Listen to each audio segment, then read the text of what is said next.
In Northern Ireland, we have a situation whereby we have successive British governments giving terrorists amnesty letters, royal pardons, releasing them from prison, letting them become politicians in charge of this country, in charge of the judiciary and in charge of the police. And they are allowed to sanitise themselves of their crimes and their past. On the other hand, we've got the same British government investigating, prosecuting and in some cases imprisoning former soldiers and policemen. So now a lot of people, particularly those people on the British side of things, which would be the side of the fence which I would align myself to, they're quite pissed off. They think it's unfair that policemen are being prosecuted and soldiers being prosecuted and imprisoned when terrorists are running about scot-free, which is understandable that they would feel a bit aggrieved about that. So do not be thinking for one second that we've got peace in Northern Ireland and we love each other and life's wonderful here, because nothing could be further from the truth. When this terrorist conflict started, which is known as, it's referred to as the Troubles, I don't like referring to it as the Troubles, and that's because I think that does a disservice to the innocent victims of terrorism. Okay, perhaps we should just call it what it was, which was basic blatant sectarian slaughter. Okay, but when this did erupt in 1968-69, you had a number of terrorist groups on both sides. On the Catholic side, you had the IRA, the INLA and the IPLO. On the Protestant side, you had the UVF, the UFF and the RHC. Jeez. On the 10th of April 1998, we had the signing of the Good Friday Agreement. That's a peace agreement you hear about. 1998, did 1998, you say? the 10th of April. That was Mitchell. George Mitchell. George Mitchell was involved in that. Yeah. So, in the September of that year, the British and Irish governments held a referendum. They had published a document. It was called the Belfast Agreement. It was setting out how this peace process was going to work. So, it was posted out to every address in Northern Ireland and every address in the Republic of Ireland. In 1998, I was a 22-year-old kid. I believe in truth, democracy, justice and peace. So after reading that document from front to back and back to front, I decided it was not something I could subscribe to, so I voted a big fat no. You were told by the British government and the Irish government that if you voted yes, you were voting yes for peace. If you voted no, you were voting no for continuation of violence. So as a 22-year-old kid who believes in truth, democracy, justice and peace, I stuck my neck on the block and I was prepared to stand by my convictions, and I voted a big fat no. My dad, he's older than me, obviously he's my dad, he decided to vote yes. And his train of thought was, he had lived through more of this bullshit than what I had, so he didn't want me, his son, doing likewise. I respected my dad's opinion, and my dad respected mine. My dad is now 78 years of age. If you asked him what way he would vote given another opportunity, he wishes he had voted the same way I did. My conscience is clear. I can sleep in my bed at night. You probably don't hear this in the United States, but in 2025, guys, we have got more terrorist groups today than what we ever had. So now on the Catholic side, as well as having the IRA, the INLA and the IPLO, we now have the real IRA, the new IRA, the continuity IRA, the 32 County Sovereignty Committee, Republican Network for Unity and SARU. So we have 6 new terrorist groups on the Catholic side, which is 9 in total. On the Protestant side, as well as having the UVF, the UFF and the RHC, we have another one there called the LVF. So we have one new one on the Protestant side, which is 4 in total. Is anyone depressed yet? Yeah, getting there. Yeah. Right, well you've 2 hours of this, so you will be depressed. It's the peace agreement was signed as a result of terrorism, or indirect terrorism. We still have bombs underneath police officers' cars, prison officers' cars. We still have policemen being shot. Okay. We still have the odd bomb going off. Really? We still have bombs being defused. Really? But you're not supposed to hear about that because remember, that's bad for tourism. We went through security coming here that we've never seen before. We had bomb sniffing dogs. No, they weren't bomb sniffing. They weren't? How do you Drug know? sniffing. Oh, How do I know? Because I asked. Okay. Okay. So keep Well, going. those dogs are quite clever. They search for explosives and drugs. Yeah. He probably said no because Yeah. I was obviously a tourist. So, the atmosphere is not very good today in Northern Ireland. We're on a slippery slope, which has been further compounded by what happened in 2016. In 2016, the UK voted leave the European Union. I voted leave the European Union. I have nothing against the European people. I've been all over Europe and I'll continue to do so. But as you alluded to earlier, we fought 2 world wars. And we fought those 2 world wars because we did not want to be dictated to. So that was one reason why I voted leave the European Union. I wanted independence back for our United Kingdom. 4 countries make up our United Kingdom: Northern Ireland, England, Scotland, Wales. Only 3 countries got to leave the European Union. The country which I'm in, Northern Ireland, we are still trapped in the European Union. I'm still being governed and legislated for by 27 foreign countries. I didn't know that. I didn't know that either. Correct. We use the Great British Pound here. Well, they Correct. specify though. There the is restaurant we there is went no to. British political representation in the European Parliament, okay, because we voted to leave. However, Northern Ireland, this part of our United Kingdom, is being dictated to and governed and legislated for by 27 foreign countries. We have no say over that, we have no control over that. We cannot amend, change or challenge or contest any of that. As far as I'm concerned, if it looks like a dictatorship and it smells like a dictatorship, that's exactly what it is. My British government, your US government, the European Union, we're very good at calling Vladimir Putin an asshole because he's extricated Crimea from Ukraine. Well, the British government, the Irish government, the European Union have done the exact same thing with Northern Ireland because they've extricated Northern Ireland from its own country, the United Kingdom. Are any of you here businessmen or businesswomen? Yeah, we're Yes. all retired, Yeah, but we retired were. now, but yeah, Right. I was in business. Well, 88% of our trade in Northern Ireland is with our own country. England, Scotland, Wales, right? 88%.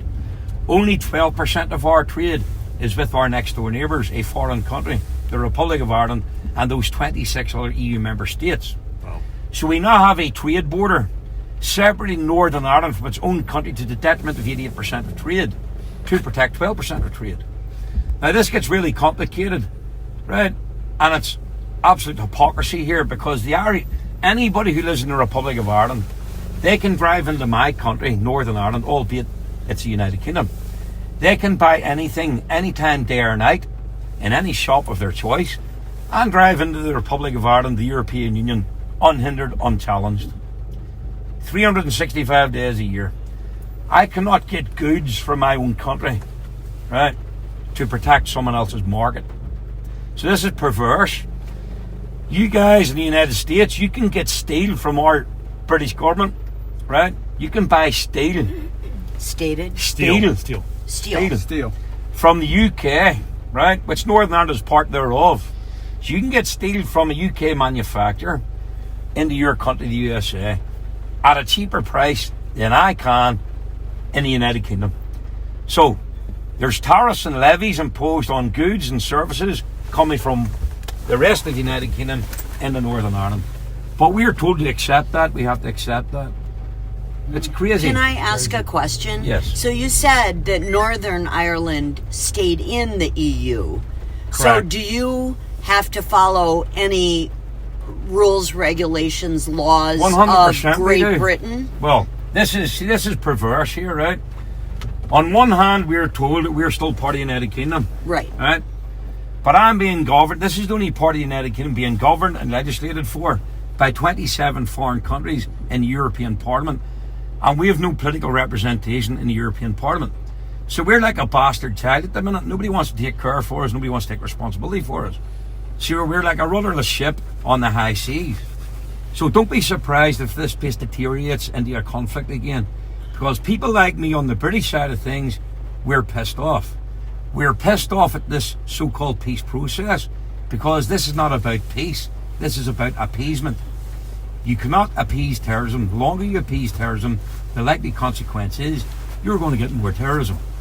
Hence the reason why we've got more terrorist groups today in Northern than what we ever had. I'm referred to as a dinosaur. I'm accused of holding this country back. I'm accused of living in the past. I told you I was 22 years of age when I decided this was a farce. I'm now 49 years of age. So I'm a bit older and wiser, and I still think it's a farce. Do you see that building? That's the home of the Northern Ireland Parliament, right? That opened in 1932. The statue in front of it is of Sir Edward Carson. Even though he was from Dublin, he's seen as the father of unionism. He would be turning in his grave, right, if he thought that there was terrorists in that building running this country. There are terrorists in that building masquerading as politicians. They don't call themselves terrorists now, they call themselves politicians. Sinn Féin is the political wing of a very sophisticated terrorist organisation. That's part of the IRA. 100% correct. Right? And they sit up there, they don't wear balaclavas and brandish armalites. Now they wear shirts and ties. Okay. More dangerous. So the laws in the United Kingdom don't govern you here in Northern Ireland at all? Most of them do. But then we have another level of government Right. from the European Union. Okay, that's what I was trying to understand. Are there times when the laws of the UK and the laws of the EU come into conflict?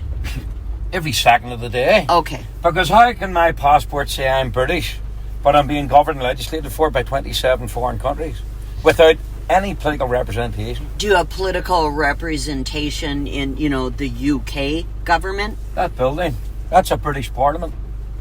There are 4 countries in the United Kingdom: Northern Ireland, England, Scotland, Wales. There is devolved government for those other 3 regions: Northern Ireland, Wales and Scotland, but we have national government from London and Westminster. Yeah. I don't believe in regional government for Northern Ireland, Scotland or Wales. I believe in one Parliament for the United Kingdom. We do not need 4. And that's because I think it's fractious and divisive, and I think it threatens the longevity of our United Kingdom. Okay? Because sooner or later, you're going to have people in the southwest of England wanting their own Parliament. You're going to have people in the northeast of England wanting their own Parliament. So where do you draw the line? Yeah. But that was Tony Blair's great idea, to make it easier to give the United Kingdom away to his cronies in the European Union. So I'm not a big fan of Tony Blair.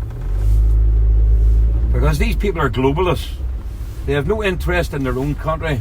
They want to play politics on the world stage rather than concern themselves with the affairs of their own countries. So maybe if we sorted out our affairs, we'd have less time to interfere in the Middle East or Ukraine or Russia or whatever other bullshit's going on in the world. Because I know this sounds very selfish, guys. I couldn't give a monkey's what's going on the other side of the world, right? I'm from Northern Ireland. I'm from the United Kingdom. I want this place to be a safe place for me. I want to be able to earn a living. I want to keep a roof over my head. I couldn't care what's going on the other side of the world. This country is basically bankrupt because we're too busy caring for people on the other side of the world somewhere. We give these countries quite a lot of billions of pounds every year in foreign aid. So we give them money to try to make their countries better. Unfortunately, quite a lot of countries we give that money to, they've got dictators. So that money just gets siphoned off. But my taxes go up every year to give other people lots of money. So people have had enough. They're sick to the back teeth of it. The United Kingdom is a basket case. Do you just want to go inside that building for a look around? You're free to do so if you want. Do you want to? No, not really. No, you're all right. No, I'm enjoying your stories. I'd rather look at that than listen to you than we'll look at buildings. So when I finished the police, I got a job working in there. As you can see, I worked in nice surroundings, but I absolutely hated it. And the reason I hated it is because I don't believe in it. And I certainly don't believe in terrorists walking about there with shirts and ties on.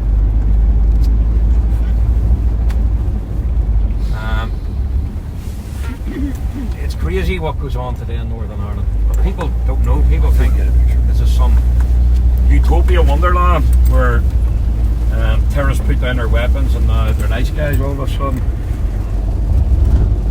Do you think terrorists stop being terrorists? No. Yeah, they stop when they are dead. Yeah, correct.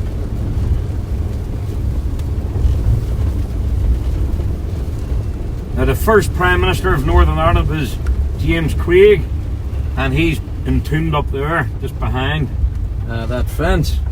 Him and his wife.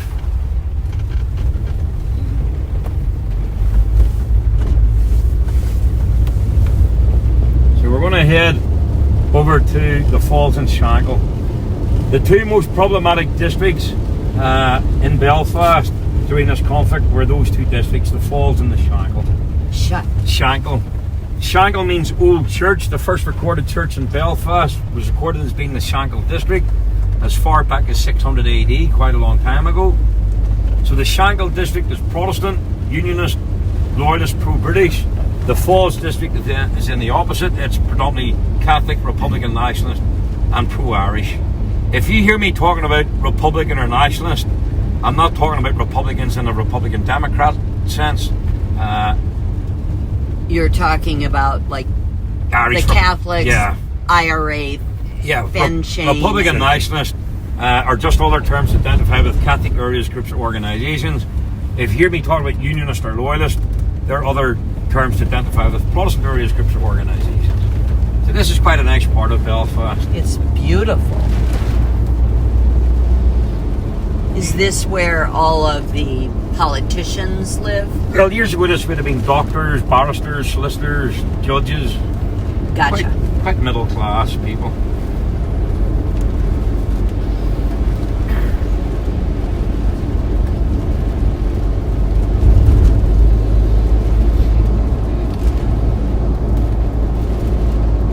When you see names of streets or buildings like Dungary, Dundonald, what does the Dun mean? I don't really know. Actually, you'll see lots of things called Bally. Lots of place names called Bally. Ballymena, Ballyclare, Ballymoney. Right. Bally means place of. That's what Bally means. It place means of. Place Place of. of. Place of. place of. Gotcha. And I don't know what Dun means. I have a funny feeling Dun means hill. Yeah, it'll say we just passed Dundonald. Yeah, I He think says it might be a hill. Yeah, that makes sense. Well, it's magnificent. Gorgeous. This looks like Bryn Mawr. Bryn Mawr means high hill, by the way. Welsh? I didn't know What's that. your surnames, guys? Use any links to the UK or anything like that? No. No. No. I'm of course, we're American, but I'm Italian, Italian. descent. All of my family came from southern Italy. I like Italy. My half of my family is Italian, You're Italian as well. but the other half is, my mother is half German, half Russian. Right. It's a bit of a mix. That's a real American, And- I guess, huh? I'm half German and half Russian, Right. but not a big fan of Russia right now. I always find it interesting as an American when we're all mixed, different origins. Which origin has the best food? Yeah. Because that's the Russian The and the Italians. German is like in my family. No, it's all Italian food. And Mexicans. I'll take Italian food over Mexican. Oh, I'll take Mexican food My over wife Italian. Elizabeth back there, she's Mexican American, Right. and she's from southern Texas. Right. And Texas, Arizona, California, that used to be Mexico. That's right. So, I'm going to Mexico next year. The big 5-0 next year in May. Good for you. So I'm half a century next year. So the World Cup is in Mexico, Canada, and the USA next year, and it starts in June. So I'm putting off my 50th birthday for a few weeks, and then I'm going to go to the World Cup.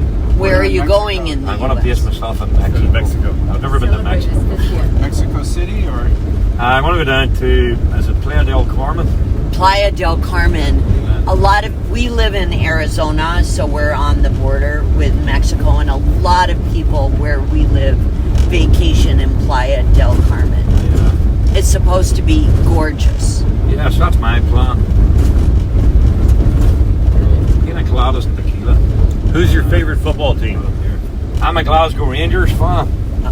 Glasgow Rangers are from Scotland. They're from Glasgow. our biggest enemies, or our biggest rivals, would be Glasgow Celtic. So a good way of finding someone's religion in Scotland, where Northern Ireland is, where even the Republic of Ireland, is ask them what football team they support. And if they So if they say Glasgow Rangers, they're very unlikely to be a Catholic. If they say Glasgow Celtic, they're very unlikely to be a Protestant. There are exceptions to the rule, but by and large, that's the way it works. I told you I used to be a policeman in Glasgow. Mhm.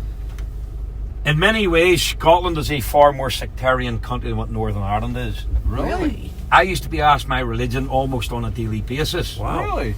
But they didn't come out and ask me what religion I was. And that was whilst wearing a police uniform I had, right? They used to ask me, what team do you support? Oh, that's funny. So that's what they done, which was code for what religion are you, basically. Oh, really? Wow. I'm 49. I think I've been asked my religion in Northern Ireland 3 times. I would say I'm an atheist, but Northern Ireland, you're either a Protestant atheist or a Catholic atheist. That's the way this country works. Catholic atheist. Yep. Or Protestant atheist. That's basically the way this country works. People don't go to church. They go to church when they're getting married or buried. And then when they get married, they probably wish they had been buried instead of married. Are you married with No. kids or No, no? I can depress myself. Yeah. I didn't get married until I was 47. 47. Yeah, And- I met Elizabeth. Chris and I got married at 40. I was 43. Yeah.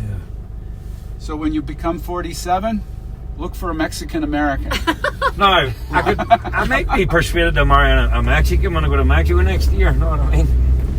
But Is it a guy's trip? yes, Yep. yes. Yep. With a couple of big birthdays. I'm 50. A mate's 60. Another mate's 65. Just be careful I just with turned tequila. 65. I had a very bad experience at 18 years of age on my birthday with tequila. Yeah, I so have to repeat I it. think we all did. Yeah. There's only one thing worse than tequila. Tequila and guns. Yeah, well, that's true. Pistoles. Pistolas. You guys like music? Yes. Yes. Have you ever heard of Van Morrison? Oh yeah. Yes, of course. Do you like Van Morrison? Yeah. Yes. It's music. No. You're not happy about that? No, I like Van Morrison. Yeah, I like Van Morrison. I know nothing about his politics, but I like his music. I also like you too. I like you too. You like me too? Yeah, I don't know yet. When we were in Scotland, we went somewhere and they had a. This is gorgeous. This looks like parts of Many what's called South Philly, Philadelphia. It's old industrial, what we call blue collar neighborhoods, and the communities are very tight, Yeah. Very ethnic. mostly Italian. It's One of my block favorite- by block. They can be Polish, they can be Italian, they can be Yep. Russian. It depends on the block. What are your favorite? Annie Lennox, Oh, who's Scottish. When the Italians emigrated to the United States, mostly we worked in the steel mills. Yeah. But aren't there a lot of like stonemasons yes. and really talented in that area? Yeah, there's a lot of Italian stonemasons. The old Italian saying is, when I came to America, I heard the streets were paved with gold. When I got here, I realized they weren't paved with gold. They weren't paved, and I was expected to pave them. Yeah. And they did.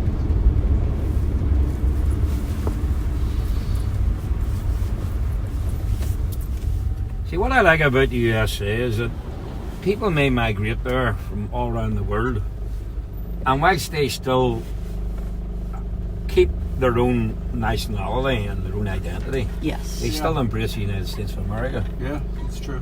The problem we have today in the United Kingdom is we get people coming here from all over the world, and they want to make disparaging remarks about the UK. They want to criticise. They want everything for free, but they still are happy enough to embrace their own identity and nationality from wherever they've just chosen to come from.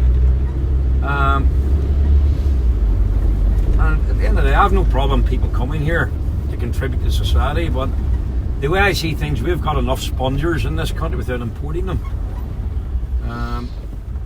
So we're under huge strain and huge pressure in this country because we're paying for people who want to come here and live for free without contributing. So, immigration is a major issue going on all Yeah. over the world right now. It is. And the amount of immigration that we have is mind-boggling. Yeah. Well, this country's. I'm not making this up when I say this. We're going to be going to the International Monetary Fund very soon for a bailout because we're basically on the verge of bankruptcy. And I don't say that lightly. Right, Van Morrison sung a song, Cypress Avenue. Huh? This is Cypress Avenue. That is Cypress Avenue, isn't it? Oh, Gorgeous. wow. It's magnificent. He actually played a concert in this street a few years ago. Really? Really? He's got to be 120 years old. He's 80. He's coming up for his 80th birthday. Wow. Well, Paul McCartney's no spring chicken. Cypress. These are beautiful homes. Absolutely magnificent. Now, Van Morrison didn't grow up in one of these houses. I'm going to show you where he grew up. Yeah. He came from humble beginnings.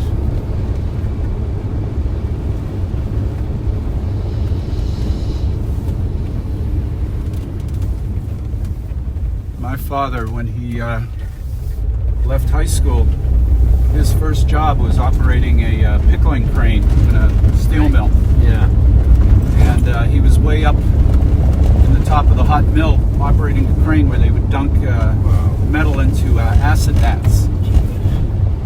He did that. He didn't tell me how long he did it, but he only did it for a short time. And it was at the World War II was going on at the time. And he said, I got to get out of this. So he went to join the Army, Yeah. and they wouldn't take him because he had flat feet and bad eyes. So he went to every branch of the service, Yeah. turned him down. So he went back to the to the Army. He knew the sergeant by now, Yeah. and he begged the sergeant. He says, I begged him. He says, you got to let me in. And the guy stamped the papers and got him in. Brilliant. And that got him out of the steel mills. Brilliant. See this church on your left, guys? Yes. Van Morrison's mum and dad were married in there on Christmas Day 1948. Wow. How long did he do in the army? It's Do gorgeous. you know how long he done in the army? No. What's that? Your dad, how long did he do in the army? Not that long. He went to Korea before the Korean conflict, and he was only in for 2 years. But the GI Bill, they called it, when he left, he was able to go to college. They paid for his college, government, and books, and a place to live. Yeah. It was very generous. And then he got his brothers out of the steel mills. They all went in. My dad helped them all get into the bar and restaurant business. These aren't nice bars and restaurants. Yeah. I worked in the my uncle's tavern for a while in the summers. That was my first day on the job. My Uncle Perry was his name. He's passed on. The first thing he showed me was where the weapons were, Right. and an axe handle on one on one side, some other club on the other, and a hammer on the other side. And I was like, what the hell am I getting myself into? Sounds like a good bar. This is the first thing I learned. Right, guys. That was where it all started for Van Morrison. Wow. See the plaque on the door? Yeah. Singer Take a Van picture. Morrison lived here. Hold on. This is like South Philadelphia. We have to. Well, glad I didn't bother to try curling my hair today. Now your hair's just gonna go frizz. It's when I came out of the shower. It Then was. I asked my uncle. Yeah, I like that. I said it was the first bar job I had, and I was the only one working there. It was a small place. Right. And I said, well, I don't know how to mix all these drinks. And he says nobody orders mixed drinks. All shot and beer, all whiskey, and all low shelf, bottom shelf. Yeah, we like our beer in Northern Ireland. Bruce, she asked whose camera did he use to take the picture? I said, Mine. Can you send it to Elo, please? Sure. And you'll. Yes. We have a system.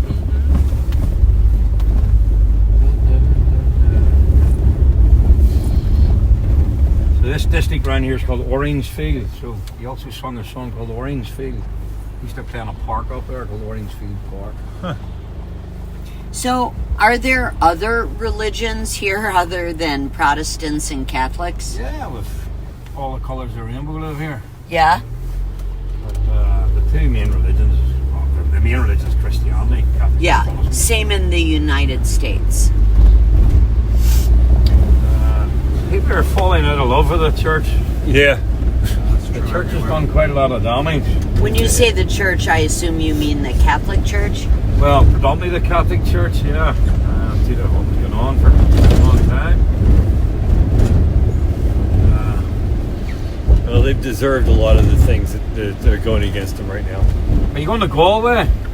Yes. There's a town in Galway called Tuam. Tuam? Tuam. Tuam. TUAM. You see, a few years ago they uncovered a septic tank, and there was 600 babies in that septic tank. Oh, great. Wow. And that's a Catholic church for you. Wow. So I'm not a big fan. So I'll try to keep this story short. I grew up in Pennsylvania, and I went to Catholic schools Yeah. up through high school. Yeah. And the Attorney General, the head lawyer for the state of Pennsylvania, launched a investigation into the Catholic Church and the pedophiles. Yeah. And guess what? A bunch of our priests were named, Yeah. and there were rumors. But even the ones that weren't having sex with with kids, Yeah. they were having sex with the women that worked in the church. The nuns? I know a It's guy. pretty common. I know a guy. He drinks in our local bar, and his dad was a priest. And his dad was a His priest. dad was a priest. And he spent his early life in a mother and baby home. So for unmarried mothers, Yeah. workhouses basically were called. Then, Marty Ireland, his name is. so just a couple of years ago, I was back visiting my mother, and a friend of mine from high school was in a diner, and I said hello to him, and he was heading to see one of the priests that were named in the investigation. Yeah. And I said, wasn't Father Whitman in the thing? And he said he got angry. Yeah. And he said, not at me, but he got angry. He said, that was so unfair. He said, Father Whitman was only following the orders of the bishop. No shit. Crazy. Absolutely crazy. Because he was, what he was doing was doing all the cover-up work. Oh, yeah. He was doing all the cover-up work. He was talking to the families, Yep. and the bishop told him to hide everything, bury it. Pay them off. Yeah. I don't know if they paid them, but they... Guys, anybody need a drink of water or anything here or no? You want water? Go to the bathroom? Yep. I'm good right now. Do you need to go? Yeah, I'm gonna go in. You sure you there don't want might to be ride up here, Yellow? Pardon? You sure you don't want to ride up here? No, I like it back here. Here. From Belfast, and his name is George Best. I've heard of him. He's in there.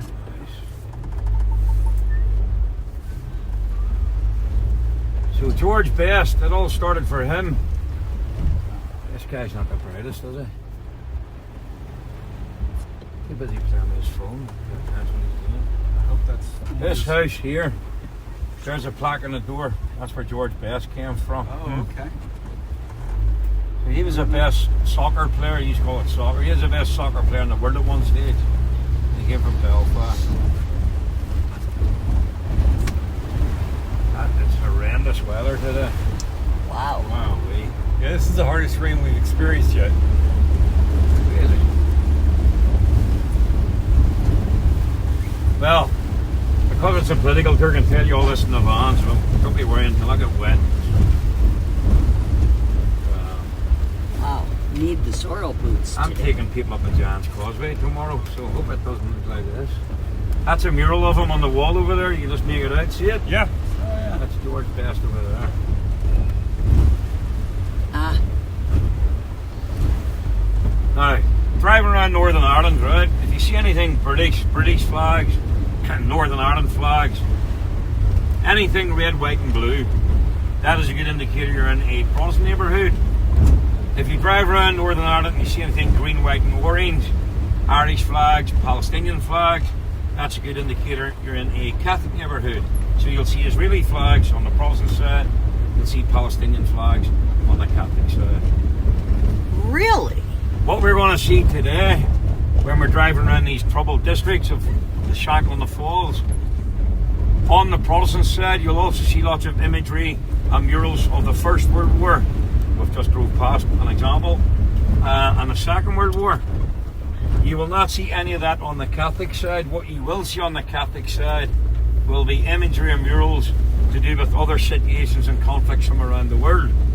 So you'll see imagery or murals to do with South Africa, Kurdistan, Sri Lanka, Cuba, the Middle East, Palestine, Gaza. Why? They align themselves with other groupings and other situations to draw support for their own situation, their own organisations. Do you see any murals from the, alignment with the United States? You would see there's a mural of Rosa Parks, there's a mural of Frederick Douglass. Oh, so it's Where? all about the oppressed. Yeah, Which It's all side? about the oppressed. on the Catholic side. Okay. It's all about the Yeah. perceived support or whatever. And you'll also see a mural of Aung San Suu Kyi. They used to love her when she was in solitary confinement. She used to be leader of Burma, now called Myanmar. Yeah. She then Yes. gets released in prison Yeah, she flipped. and starts to behave very badly towards Rohingya Muslims. Some people accuse her of genocide. She was given the freedom of Dublin. So now Irish Republicans, they've got a major problem because it's not so fashionable to be a big supporter of Aung San Suu Kyi all of a sudden. So what they've had to do, they've put red paint through her mural to make it look as if they never liked her all along. If they never liked her all along, she wouldn't be on that mural in the first place. Right. So you'll see examples of that. You could do this political tour with someone else and they'll give you a completely different perspective from what I'm going to give you guys, okay? I've set out my stall at the start. I told you I'm an ex-policeman and I've no lover of any terrorist organisation. And I also told you not every single policeman or soldier was a saint or an angel. But like I say, the facts speak for themselves. The statistics were 60%, 30%, 10%. Bear in mind, most of those killings the police or army carried out were legal. Because in any democracy, they're usually the only people allowed to It's Rosetta take Park. life. What makes you say Rosetta? There was a sign that said Rosetta Park. Yeah. And what's Rosetta like to be here? Rosetta. I'm getting something mixed up. Rosetta, Rosetta Stone is Oh, that's the translation thing, isn't it? Yeah. yeah. It's not the same as Rosa Parks. Rosa Parks. Okay, I'm getting mixed up. Yeah. That was silly. Sorry. So this is where I'm from. That's a beautiful church. That is horrendous. Weather. They said it was going to rain all day. Did it? Yeah. I never seen the forecast. I'm just glad I'm not up the coast today. Pretty miserable up there today. And what is your area called? Where This, you're? this district of Belfast, this is South Belfast, and the particular district is called Ballinafa. After the roundabout, that district is called Rosetta. So this is called Ballinafa. That'd be my local bar there. The pavilion. Yeah.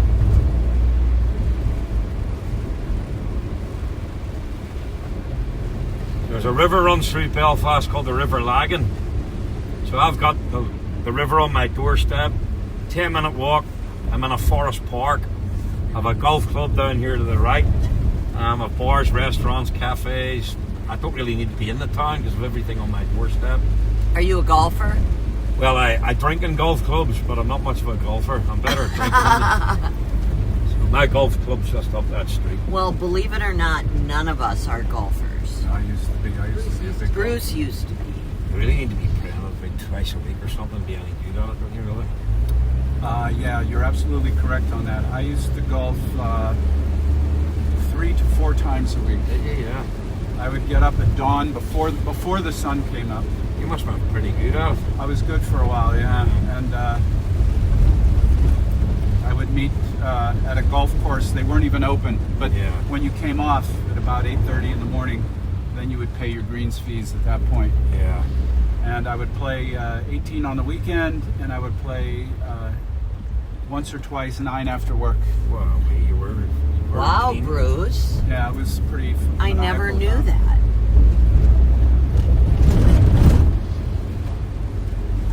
Two things happened. I hurt my back, Yeah. and I have bad allergies. I'm allergic to grass. That's not good if you're a golfer. That's a problem. So, Not great.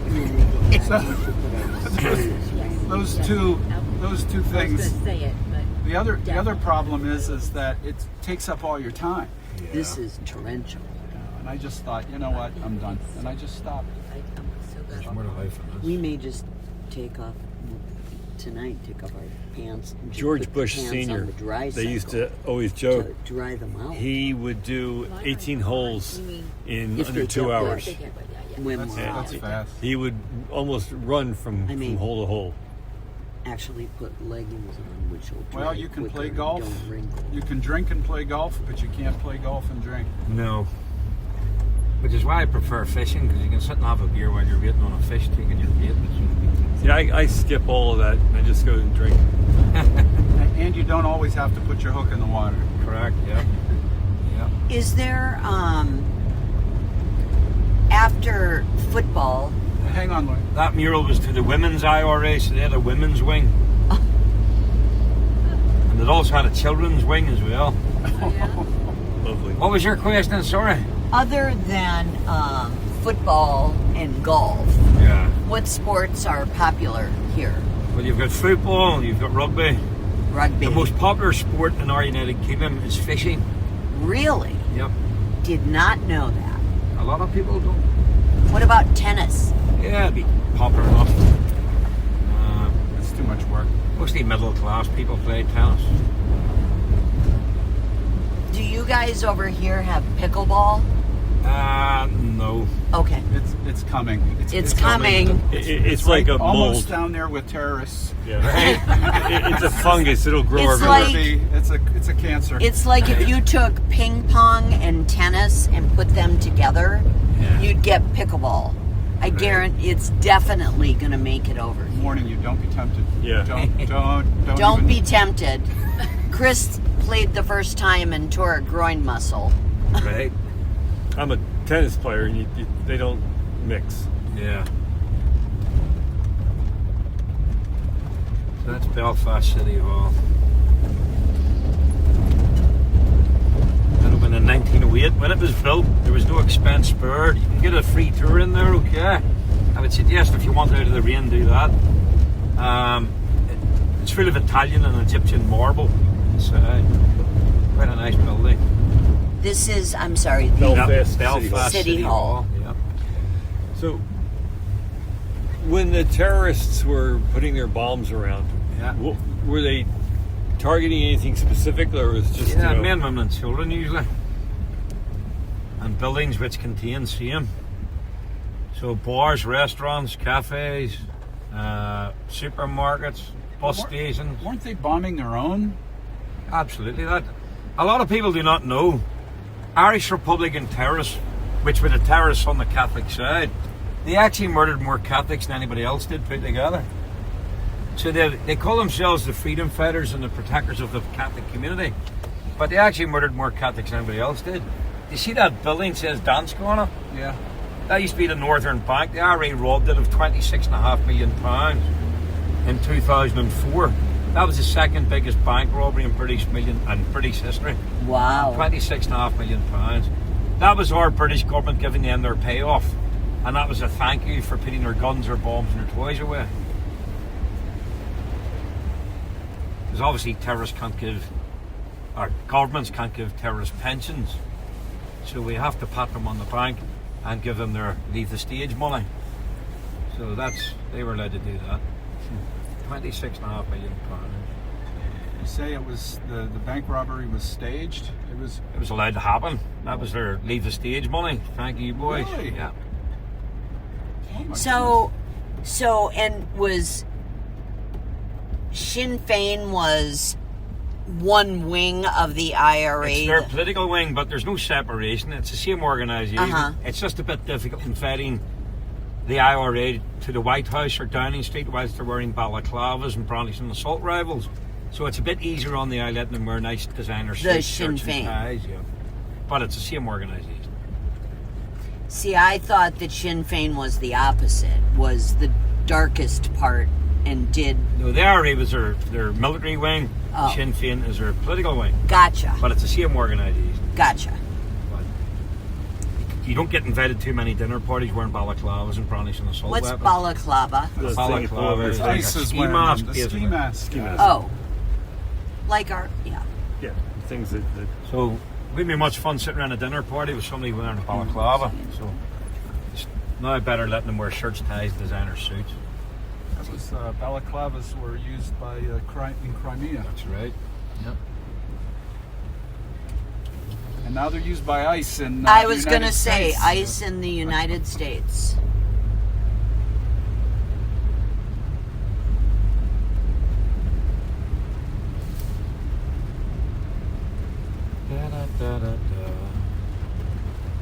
Right, so we're going to make our way up towards the prison and the courthouse. We're going to drive into the Shankle Estate. We're going to make a few stops there. I'll stop at the Bayardo. It's a memorial garden. Used to be a pub. Tell you a bit about that. We'll then drive along the Peace Wall. There are 60 examples of these in Belfast alone. You guys are going up to Londonderry. Londonderry, very interesting city. A lot of history in that city. A very divided city. Londonderry wouldn't be my favourite place. There's other peace walls up there too. When I say peace walls, they're barriers separating the two traditions, the two communities, Catholic and Protestant. So this junction here is the start of the Falls Road. So up to your left is the start of the Falls Road. So remember, the Falls is all Catholic, Republican, Nationalist, pro-Irish, okay? The Shankle Road then, predominantly Protestant, Unionist, Loyalist, pro-British. Now this is like a patchwork quilt, guys. So we're on the edge of the city centre, right? And this is where this becomes divisive. So all Catholic up here to your left, okay?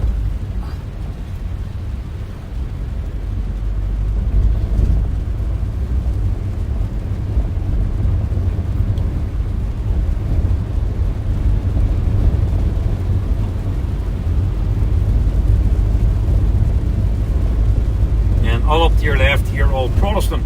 This is the Shankle. Okay, now there is a fence which separates these areas. We're going to drive closer to it. Is that what they call the gates? Yeah, the peace line. This is the Shankle Road. So Falls Road back there, the Shankle Road. But here's how complicated it gets. Even though this is all Protestant, to see these houses here directly in front of us, Yeah. this is all Catholic. So it borders the Shankle. So it goes Catholic, Protestant, Catholic. And the Protestants are sandwiched in between the two Catholic neighbourhoods. And what purpose does the wall serve? To keep them from Peace. killing each other. But the wall's not closed. It closes at night. Yeah, there's gates which get locked in the evening time. They get opened in the morning time. Wow. The reason that they're locked in the evening time, you have to remember, guys, this is like a war zone. A lot of these bombings and shootings occurred in the hours of darkness. There's less chance of getting caught in the hours of darkness. So a lot of these people get murdered and shot and blown to pieces in the hours of darkness rather than daylight. And it was easy for these terrorist groups to make their getaway and their escape. So the authorities, the police and the army realised if they could put up walls and fences and barriers, it would help to reduce the availability of escape routes. And they could pinpoint which escape route would need to be used in the event of a bombing or shooting occurring. So they could set up roadblocks and stuff. These are working class houses, rented accommodation. Look quite alright to me. They're pretty beautiful. Yeah.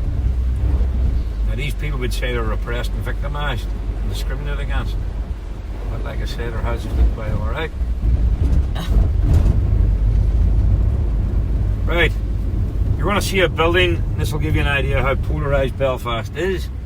There's two flags on that building, although they're not blowing in the wind because it's raining. Yep. There's a statue of a guy on a horse. The statue is of William III, William of Orange. He was a Dutch king. He was Protestant, and he defeated the Catholic King of Britain and Ireland, King James II, in July 1690 at the Battle of the Boyne. So he was later crowned King of Britain and Ireland, along with his wife Mary, who was James's eldest daughter. He was married to James's daughter, Mary.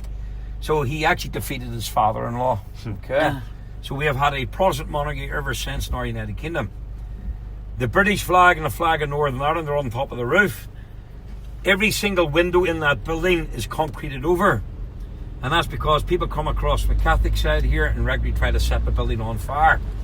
So in Northern Ireland we set fire to each other's churches, chapels, Orange Walls. Wow. That building belongs to the Orange Order. The Orange Order is a Christian Protestant organisation found in the USA, Canada, Australia, New Zealand, some African countries such as Togo and Ghana, as well as the Republic of Ireland and our United Kingdom. So as you can see, the building is all concreted over. It's still in use today, but it has to look like Fort Knox, unfortunately. So to your left is the Shankle Estate. Shankle means old church, so we're going to drive in there in a few minutes. And that's the Protestant. Yeah, until I tell you otherwise, you're in a Protestant neighbourhood. Can you spell Shankle? Shankle. Shankle. Shankle. Yeah. Got it. This is a hospital, this glass building. Okay. Now I want you to remember this. This is a Mater Hospital. So this is the Protestant Shankle Estate, working class houses, just like those other working class houses we've seen. But they don't look as smart. I don't think they do. They don't. But these are supposedly the privileged Protestant people.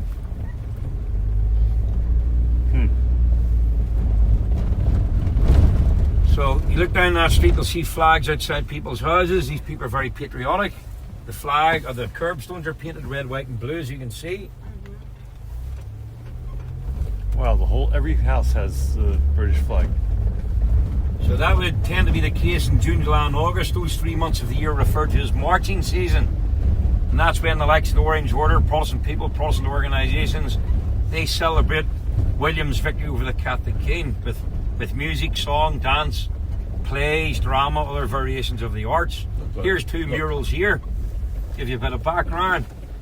This guy here, Stevie McRae, he was a member of the RHC, which stands for the Red Hand Commando. The Red Hand Commando was the smallest of the terrorist groups on the Protestant side. They were affiliated to the UVF terrorist group, but that stands for Ulster Volunteer Force. But they were their own terrorist organisation in their own right. Stephen McRae, he was from this neighbourhood, and he was shot dead in this neighbourhood in February 1989. And he was murdered by the IPLO. The IPLO stands for the Irish People's Liberation Organisation. It is the smallest of the terrorist groups on the Catholic side. You'll see the three flags. The flag on your left is the flag of Northern Ireland. The flag in the middle is the flag of our United Kingdom. And the flag on your right is a flag of Scotland, the blue and white one. That is the only flag that you will see in both Catholic and Protestant neighbourhoods, right? The IRA only ever attempted to do one thing in Scotland. They tried to blow up an oil refinery in Grangemouth. That bombing failed to materialise, and the IRA were very grateful it didn't go off because he would have lost quite a lot of support. Irish Republican terrorists, the ones on the Catholic side, and the Loyalist terrorists, the ones on the Protestant side, they both get support from Scotland, from people in Scotland. Okay, so if you were to drink in a Glasgow Celtic bar, you'll have people raising money for these terrorist organisations on the Catholic side. If you're drinking a Glasgow Rangers bar, you'll have people raising money for the terrorist groups on the Protestant side. That's just the way it works. Okay? wow. Why are the soldiers in shadow on that mural? Well, that's gunmen from that particular terrorist organisation.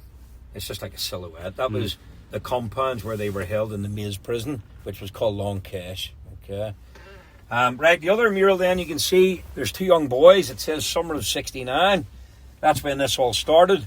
August 1969. One boy is playing with a drum, and the other little boy is playing with a stick, like a drum majorette from a marching band. And the drum and the stick are called red, white and blue. You'll see rubble and debris strewn about the street. The drum and the stick symbolise links to the marching bands or Orange Order, which is a prominent feature within Protestant culture, not just in Northern Ireland, but several countries throughout the world. So that just gives you an idea of this conflict from a Protestant point of view. 1998, remember that peace agreement I was telling you about? after that happened, a lot of community groups start to spring up in Northern Ireland in Catholic neighbourhoods and in Protestant neighbourhoods. A lot of these community groups are women's groups, so have nothing whatsoever to do with terrorism, right? So as part of the normalisation process, the British government start to throw money at these communities via those community groups, right? And they done that in order to try to normalise these communities, normalise these neighbourhoods, right? So instead of having murals and imagery on walls of gunmen, bombers and terrorists, they encourage these communities to put up more cultural, more historical stuff. That's an ongoing process, and you'll see that today as we drive around. I've already told you there's differences on both sides as to the murals we're going to see. So the murals on the Protestant side tend to focus mainly on incidents and events which occurred here.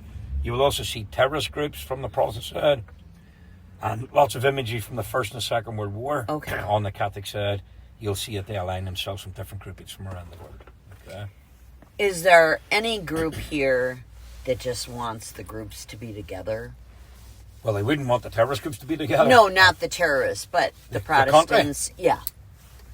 Yeah, well, everybody wants the country to be peaceful. But unfortunately, there's a minority of assholes out there, which happens in every country in the world. And they're the loudest and most well, they're violent. the ones with the guns. So people tend to do what they're told if Yes, people pointing guns at their heads. yes.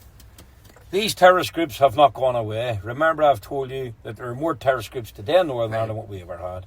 They still hold sway in these communities. They still control these communities. Okay, regardless of how much the police and the government want to tell you otherwise. I'm an ex-policeman myself, right? So I'm not stupid. I know the way things work. Okay. If us two, or us, all of us for that matter, if we were doing the things that these terrorist groups are doing today, we'd be in prison. But a blind eye is turned, right? This is all about an acceptable level of violence, right? Oh. And that's what this is about. So it's peace with a very small p. Okay? And the ignorance from countries like, Yeah. let's put America in there, that was raising money for Correct. the Red Army or whichever, Right. and sending it over here where all they're doing Now- is supporting terrorism. Now, see what you've just said, and I want to thank you for your honesty, because some American folks fall out with me when I do this. Because remember, terrorism is not much fun, guys. On any And side. sometimes the truth is inconvenient, right? Most Americans think they're Irish American, right? Apart from you guys, Italian, German, Russian, right? Right, whatever, right? But as you know, I'm not trying to be facetious. I'm not trying to be ignorant or smart or clever. As you know, there are tens of millions of Americans who claim to be Irish American, right? Yes. They're about as Irish as the man on the moon, right? Now, what they loved doing was drinking throughout the United States in every Irish bar they could find, because that made them feel Irish, right? So if there was a count of the bar counter, the bar top, if there's a collection tin with a green, white, and orange ribbon attached to it, a shamrock or an Irish flag, they took out a handful of the US dollars and they And stuffed that it in went that to the collection tin. IRA. And that went to murder people like me. It went to murder policemen, soldiers, prison officers, and men, women, and children. It wasn't sending kids to Disneyland, right? Now, we're going to go and look at something, and you're going to see British soldiers, photographs of British soldiers who were killed, policemen, prison officers, bloody men, women, and children, right? Now, that was paid for by a lot of those so-called Irish Americans, right? Now, quite a lot of Americans are keen, those Irish Americans are quite keen on having our British soldiers fight their battles for them in the many wars they like starting around this planet. Well, quite a lot of those British soldiers were killed by those American dollars. Do you see what I'm saying? Yeah. But I'm not having to go what you used Terrorism doesn't really benefit anyone. anyone.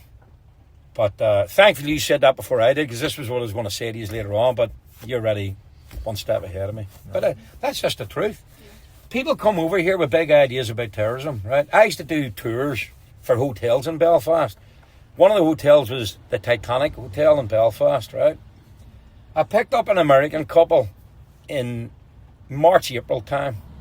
This past March, Yeah, April. a young couple. I've done tours for the Titanic Hotel for years, right?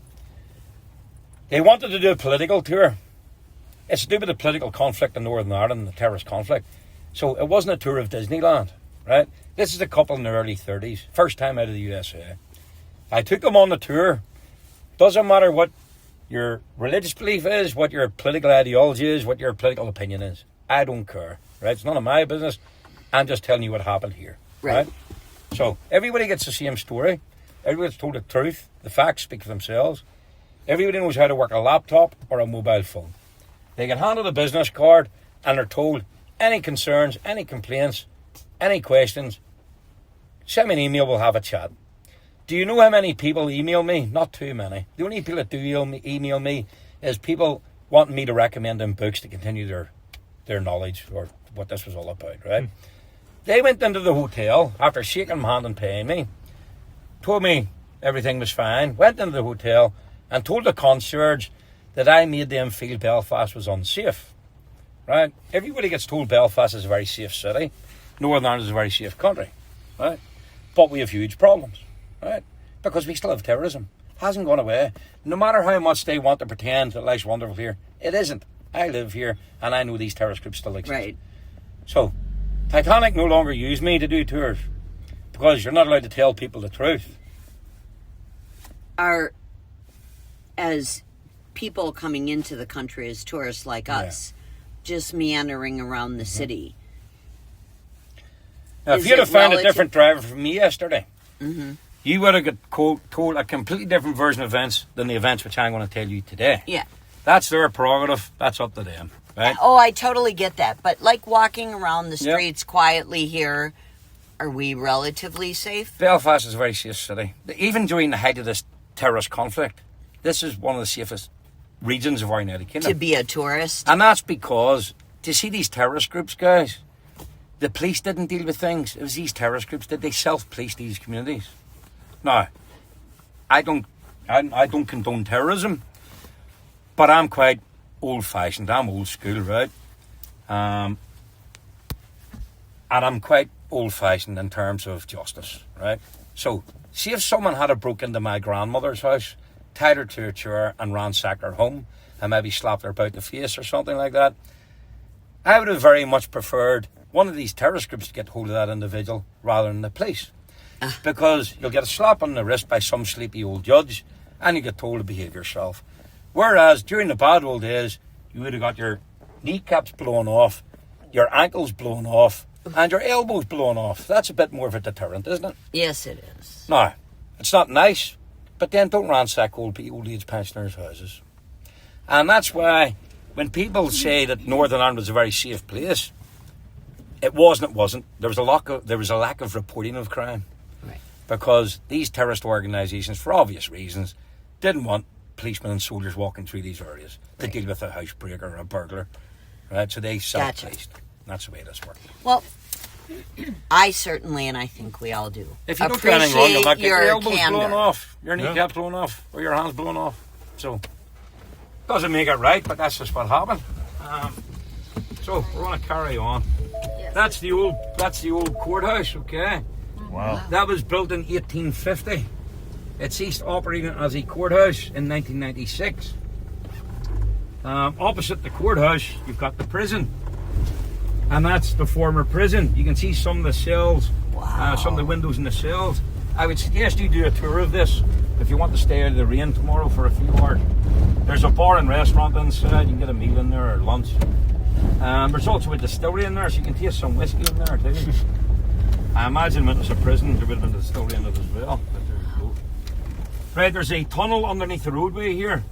If you were a terrorist from the Catholic or Protestant side and you were held on remand in that prison, awaiting trial, on the day of your trial, you're removed from your cell, you're led down a flight of stairs, you're put into a tunnel, and you're led underneath the roadway here via that tunnel, and you're brought before the court. If you're found guilty, then you're transferred to the Maze prison, and you would serve out the remainder of your sentence. This was prison officers' accommodation. They're all false windows and false doors. That was to prevent those prison officers being identifiable with terrorist groups on the outside. There used to be a small graveyard in the grounds of that prison. 17 prisoners were executed in total. The last IRA terrorist executed in Northern Ireland was in 1942. Unfortunately, in our United Kingdom, we no longer have capital punishment. I told you I'm old-fashioned. Capital punishment had a great success rate in preventing reoffending. But that's just me. Well, it's... So, Tom Williams, he was an IRA terrorist. He and 5 others murdered a Catholic policeman. That Catholic policeman was called Patrick Murphy. They shot him dead during a gunfight. So they all rounded up, arrested. They were held on remand in that prison. Tom Williams admits to being the gunman. So he's subsequently executed by hanging. Decades later, some political commentators credit the actual gunman as being Joe Cahill. He was a more senior IRA figure. He was older than Tom Williams, and he later went on to become the leader of the IRA in Belfast. So his life was spared at the expense of the more junior IRA man. So they shot their own priest. Policeman. Yeah, because Protestant people, I told you, they were traditionally supporters of the police and the army, the armed forces. As a Protestant living in Northern Ireland, it didn't matter whether you wore a police uniform, a prison uniform, or an army uniform. The chances are you're going to be murdered simply for being a Protestant. Those odds change significantly if you're a Catholic, because the IRA weren't going to necessarily kill you because you're a Catholic, because they were the so-called protectors of the Catholic community. They are a terrorist organisation from the Catholic community. But those odds change as soon as you wear a prison uniform, a military uniform, or a police uniform. Police uniform, got it. And that's why the police service in Northern Ireland was always majority Protestant, because Protestants accepted their fate, that they could be murdered any time simply because they were a Protestant. So the fact they wore a police uniform didn't really matter. Whereas if I was a Catholic and I grew up in a Catholic neighbourhood, I couldn't very well live there being a policeman. I would hide the fact that I was a police officer from my own mum and dad, maybe my brothers and sisters, or my aunts and uncles. And I would have to move out of the area. My mum and dad, if they knew that I was a police officer, they would have to invent some story that I was now working in England in a shipyard or working somewhere else and blah blah blah. I couldn't return home to my neighbourhood for funerals, weddings, communions, etc., etc. So you'll see there's lots of opportunity to build houses in this neighbourhood. There's a lot of waste ground everywhere. So they're putting in a new drainage system. Oh. So there's a lot of waste ground as we drive it around. Right, I'll tell you a bit more here.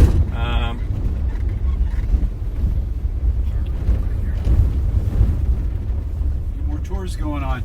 Yeah, people like to see how we used to murder and blow each other to pieces. This guy goes a bit away here. Right, guys. This is the Shankill estate.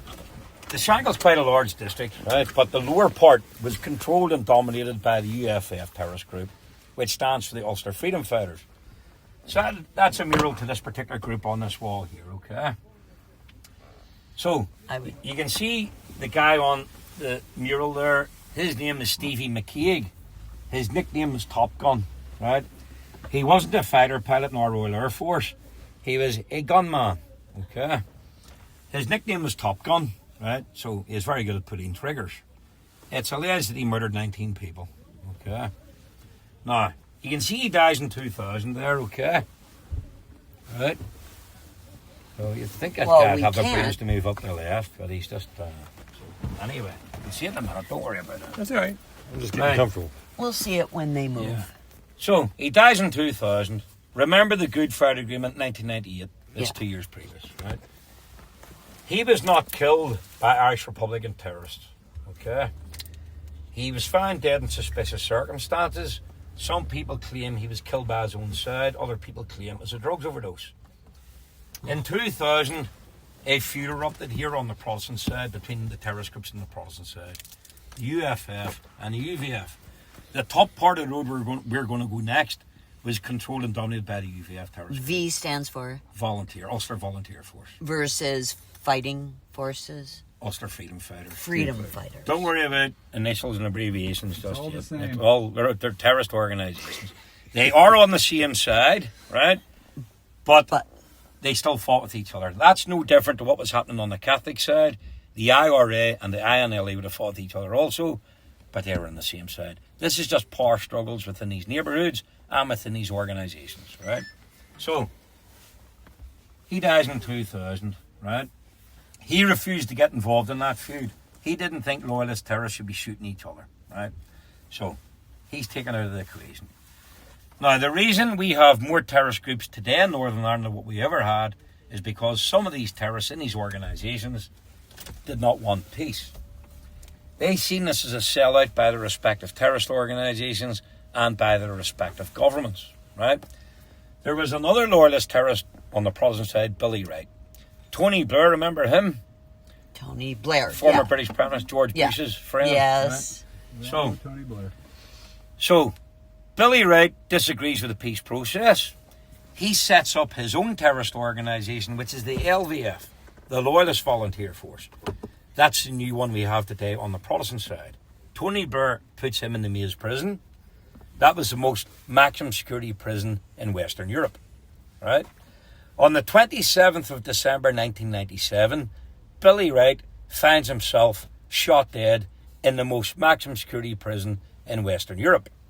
How you find yourself shot dead in the most maximum security prison in Western Europe, you would need to ring up our friend Tony Blair and ask him how that happened. But surprise, surprise, just 3 months later, we've got that fantastic peace agreement, the Good Friday Agreement. Everything which Billy Wright, his supporters, his terrorist group were opposed to, right? So he was taken out of the picture, right? Rewind yourself back to 1993, right? In 1993, Northern Ireland had, 1993, the British government having secret talks with the IRA. Now, governments don't like to admit that they talk to terrorists. Let's be honest, folks, our governments talk to terrorists every day of the week, okay? So, 1993, the British government and the IRA are talking to each other, okay? In 1994, the IRA called a ceasefire. And that was 2 months after a helicopter containing 29 individuals, which was made up of 10 RUC Special Branch detectives, 9 military intelligence officers, 5 MI5 intelligence officers, 1 senior civil British servant, and 4 members of crew from the SAS. That's Britain's Special Forces. 2 of the most experienced pilots within the ranks of the SAS. Now, in 1994, Northern Ireland had over 20,000 British soldiers stationed here. We had 15,000 full-time police officers and 2,500 part-time police officers. We had a lot of fortified police stations and any amount of army bases. So therefore, given the fact that all that apparatus was already here and all those personnel were already here, there was no need to put those guys on a Chinook helicopter and fly them to Scotland for a security conference. But our British government tell them they're flying them to Scotland for a security conference. That happened on the 2nd of June 1994. That chopper takes off. Within 15 minutes, it's in pieces, scattered all over the Mull of Kintyre on the west coast of Scotland. Those 29 individuals, that was the top table to do with counter-terrorism in Northern Ireland. These people are at the top of their game. They knew all the intricacies of these terrorist organisations. They knew who major players were. They knew what these terrorist groups were doing 24 hours a day, 7 days a week. Coming from the USA, you'll know all about a company called Coca-Cola. Mm-hmm. They do not put their directors in the same aircraft for obvious reasons. Mm-hmm. So that was the top table of counter-terrorism wiped out in one swoop. 1994. Surprisingly enough, just 2 months later, the British government's biggest enemy at the time, namely the IRA, surprise, surprise, they call a ceasefire. That's very convenient. Okay. In 2002, the IRA, who were told no longer exist, because remember we've had 4 years of so-called peace by this stage, they are allowed to walk into a fortified police station in East Belfast called Castlereagh Holding Centre, right? It's a police interrogation centre where they took terrorist suspects for questioning. They were given access to that police station in broad daylight. They were given access to a secure office contained within the same police station, which contained a number of filing cabinets, which obviously held files relating to these informants and agents within the ranks of these terrorist organisations. They were allowed to put those files under their arm and walk out of that police station again in broad daylight. Okay. Fast forward to 2004. We're now 6 years post Good Friday Agreement, and I already told you they were allowed to rob a bank of £26.5 million, right? Now, that was their payoff. But if you go back to the break-in at the police station, you can argue that 2 ways.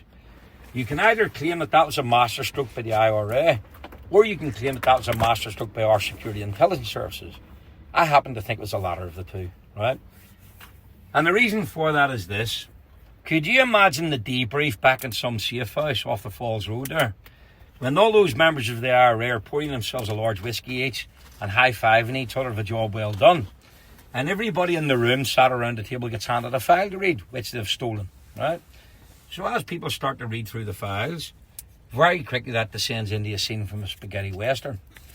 Because we all start pointing guns at each other. Because now I know you're an informant, he's an informant, you're an informant, but I'm an informant.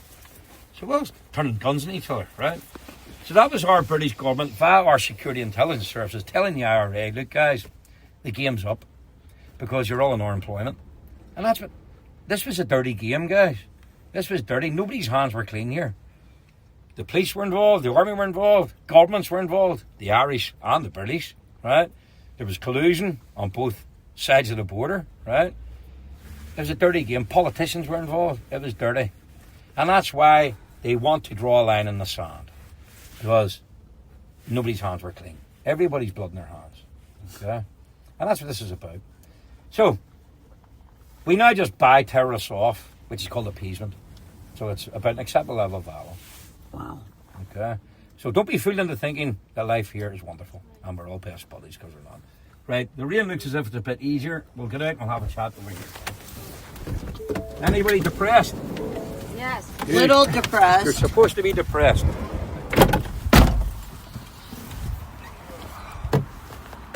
It's actually not cold, it's just No, this is wet. miserable. Just need the rain gear.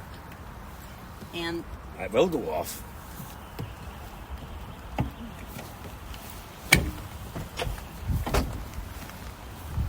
Right, we're going to take a walk up here. But no, take pictures, are you right? Huh? All right. Let's get out of the way. Oh, here, before we do, I want you to do something for me. Right, we were talking about balaclavas earlier, yeah. So you can see the two gun there, pointing rifles. You see with the balaclavas on. What I want you to do, keep looking at them and walk up that street. Watch them fall, but keep looking at them as you walk up that street. Yeah. Keep looking at them. Yeah, keep pointing at you. Keep pointing at you. They do. What happens if you get down that way also? Wow. Yeah. the rifle moves. Yeah, they keep following you, yeah. And it happens that way too. Yeah.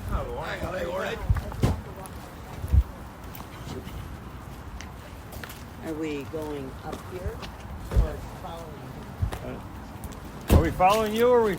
No, you're following me, you're following me. I didn't know if you were going to take a leak.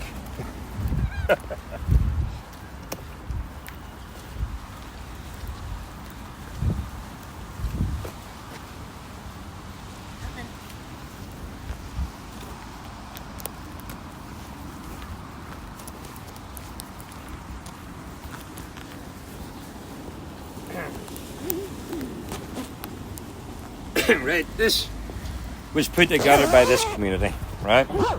It's a mosaic, right? And it's two different time periods of this district of the Shankill, okay? With regards to the conflict in Northern Ireland, there is a particular myth which gets repeated over and over again. And that particular myth goes a bit something like this. All Protestants were rich and privileged, and all Catholics were poor and underprivileged, right? So, 1920 and 2012. You do not need to be a planner or an architect to get an idea what's going on here, okay?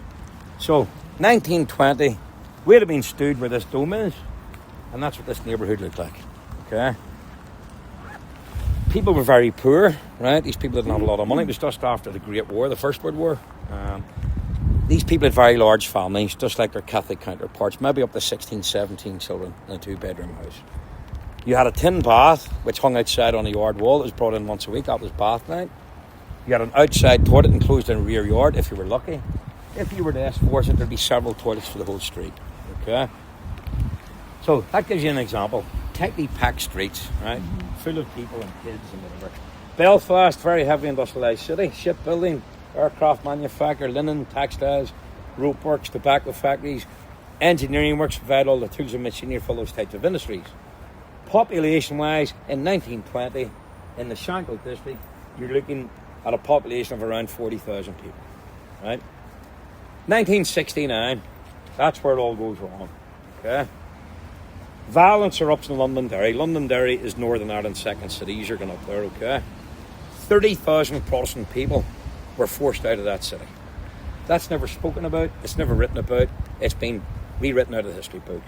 Now, 30,000 people being forced out of anywhere is quite a large amount of people. 82% of the businesses in Londonderry were destroyed by Irish Republican terrorists, right? Those same terrorists today, their apologists, their political representatives, their electorate and their supporters complain about a lack of jobs and investment. Perhaps our British government should remind them that if they hadn't have destroyed 82% of those businesses in the first place, there would be jobs and investment. So, 1969, all that was starting, going on. Very quickly that violence then spreads to Belfast and throughout the rest of Northern Ireland. In August 1969, there were 10 streets in this neighbourhood named 1st to 10th Street. As you can see, 1st, 2nd, 3rd, 4th, all the way up to 10th Street, right? In August 1969, Catholic folks came over and set fire to these Protestant people's houses in those 10 streets, right? So people need to get a grip here and put their brakes on here and start to think very carefully about the potential direction of travel for this country. Because if they keep doing this and doing this, it's not going to end well, okay? But they're not allowed to have these discussions because, remember, we're living in the past. Oh, it'll never happen, never happen, never happen. Well, they may be in for a surprise. There's some whitewashing going on. 100% there is, yeah. Yeah. Right, we want to carry on. Now, this looks a bit better than pictures of gunmen and terracing walls. It's called the Women's Quilt, and it was put up by the Lower Shankill Women's Group, and it credits those ladies from around here with helping bring this conflict to a conclusion. Now, we're not stupid. We know it hasn't really ended, but it's a hell of a lot better than what it used to be. So these women were putting pressure on these terrorist groups, and they were basically saying, look guys, you need to put your guns, your bombs and your toys away. We want to live in peace. That was also happening in Catholic neighbourhoods, and those Catholic ladies were doing the exact same thing. So they regularly get together, they have meetings, and they come up with different strategies and objectives to steer kids away from drinking drugs. They try to prevent them getting tied up in these terrorist organisations. We have a massive problem with suicide in Northern Ireland, particularly amongst our young people, particularly young men. So they try to give kids help and support need in terms of their mental health. Okay? So you'll see the different role of women depicted on it within family life. You have to remember, guys, it was their fathers, their grandfathers, their uncles, their brothers, their sons getting arrested or getting killed and going to prison for a very long time. So it's no wonder that women wanted it to end. Because usually women are a bit more compassionate than what we are. So these are these new houses which these people got 2 years ago.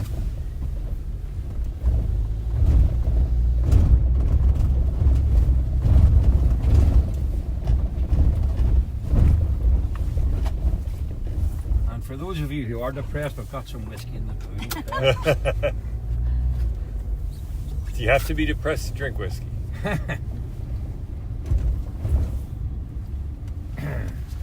Right, we were talking about those peace lines and those fences. Yes. Do you see that tar block straight ahead The through my windshield? Yes. Look at the bottom floors to the right of that tar block. Can you see a fence running along? Yes. Well, that's separating Protestants and Catholics. is that the gates? That's the longest peace line in Europe. It goes on for 2.6 miles. It's the oldest, the longest, and the tallest.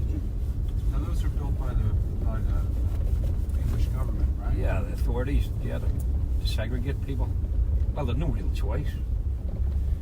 Right, see this road we're on today? Or Yes. we're on now, sorry. Right, this is the Shankill Road. So this district is called the Shankill, but this is the Shankill Road. This was the most bombed road during the history of this conflict, this one road here. Right? Most bombed. So out of all the nasty I stuff can't which used to get happen, it, and you won't. this was the most bombed road. Yeah, I won't do it, Lori. And this was the site of the first church in Belfast. Over 600 years ago, there used to be a church here. And that's Shankill stands for Old Church. That's what it means. Right, we were talking about street after street, row after row of houses, demolished, never replaced. This street's called Townsend Street. This used to be jam-packed full of Protestant people's houses. Do you see any houses? No. No. Those 2 blocks of flats, they went up in the last 6 months. So, it's taken the British government, the authorities basically, 50 odd years to replace these people's houses. But they haven't replaced them, they've just simply built them 2 blocks of flats here. So where did the people go? Well, I'll tell you. They moved out of Belfast, I mean, to different areas of Belfast. They emigrated. A lot of them are dead, obviously. Some emigrated further afield to such places as the States, Canada, Australia, New Zealand, Did South Africa. others just stay in Northern Ireland? But Well, a in lot other... did, but they couldn't live here if there's no houses for them to live in. Now, remember, here's where this gets interesting, guys. These are rich, privileged Protestant people, because these are all told back in the States for the last 30, 40, 50 years. Well, they're that privileged that they've no houses. Crazy, isn't it?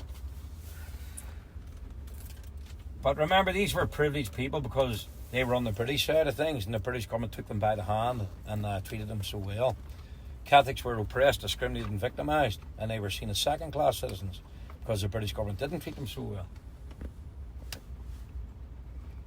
Not quite the case, huh? Correct. Right, who thinks there's going to be a United Ireland? Would anyone here like to see a United Ireland? I have no desire either way. I'm an observer. Good answer. Good answer. It's not a political answer. It's just the truth. Yeah. I don't know. But unfortunately, we get people coming here with big ideas and big opinions about things they know very little or nothing about, which causes problems. Now, I do not want the United Ireland, right? I've been in every county in Ireland. I go to the Republic of Ireland all the time. I like my fishing, I like camping, I like weekends away. I've no desire to live in the Republic of Ireland or a United Ireland, right? I'm not Irish, I'm British. Okay? Now, again, this is what privileged Protestant people look like today in Belfast. Bit different to what those houses were like in the front of the road we looked at earlier, isn't it? Yeah. Do you think these people think they're privileged? No. I don't think so. Right. I'm 49 years of age. There will never be a United Ireland in my lifetime if I get to the century. Okay? And I'm going to explain my reasons why. Boundary Street. Interesting name. Lots of boundaries.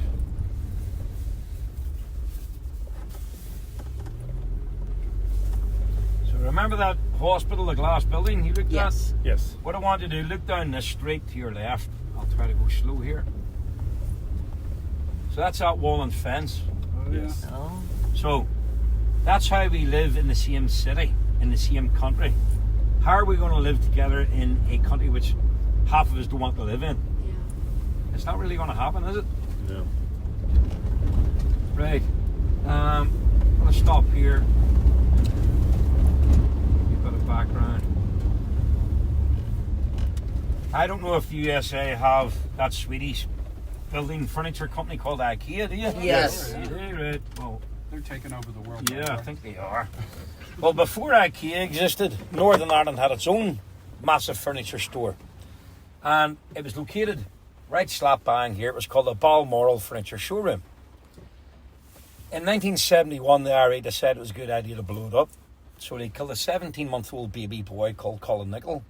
They killed a 2-year-old little girl called Tracy Munn. They killed a Catholic member of staff, and they killed a customer. So 4 people killed, 2 of which were babies.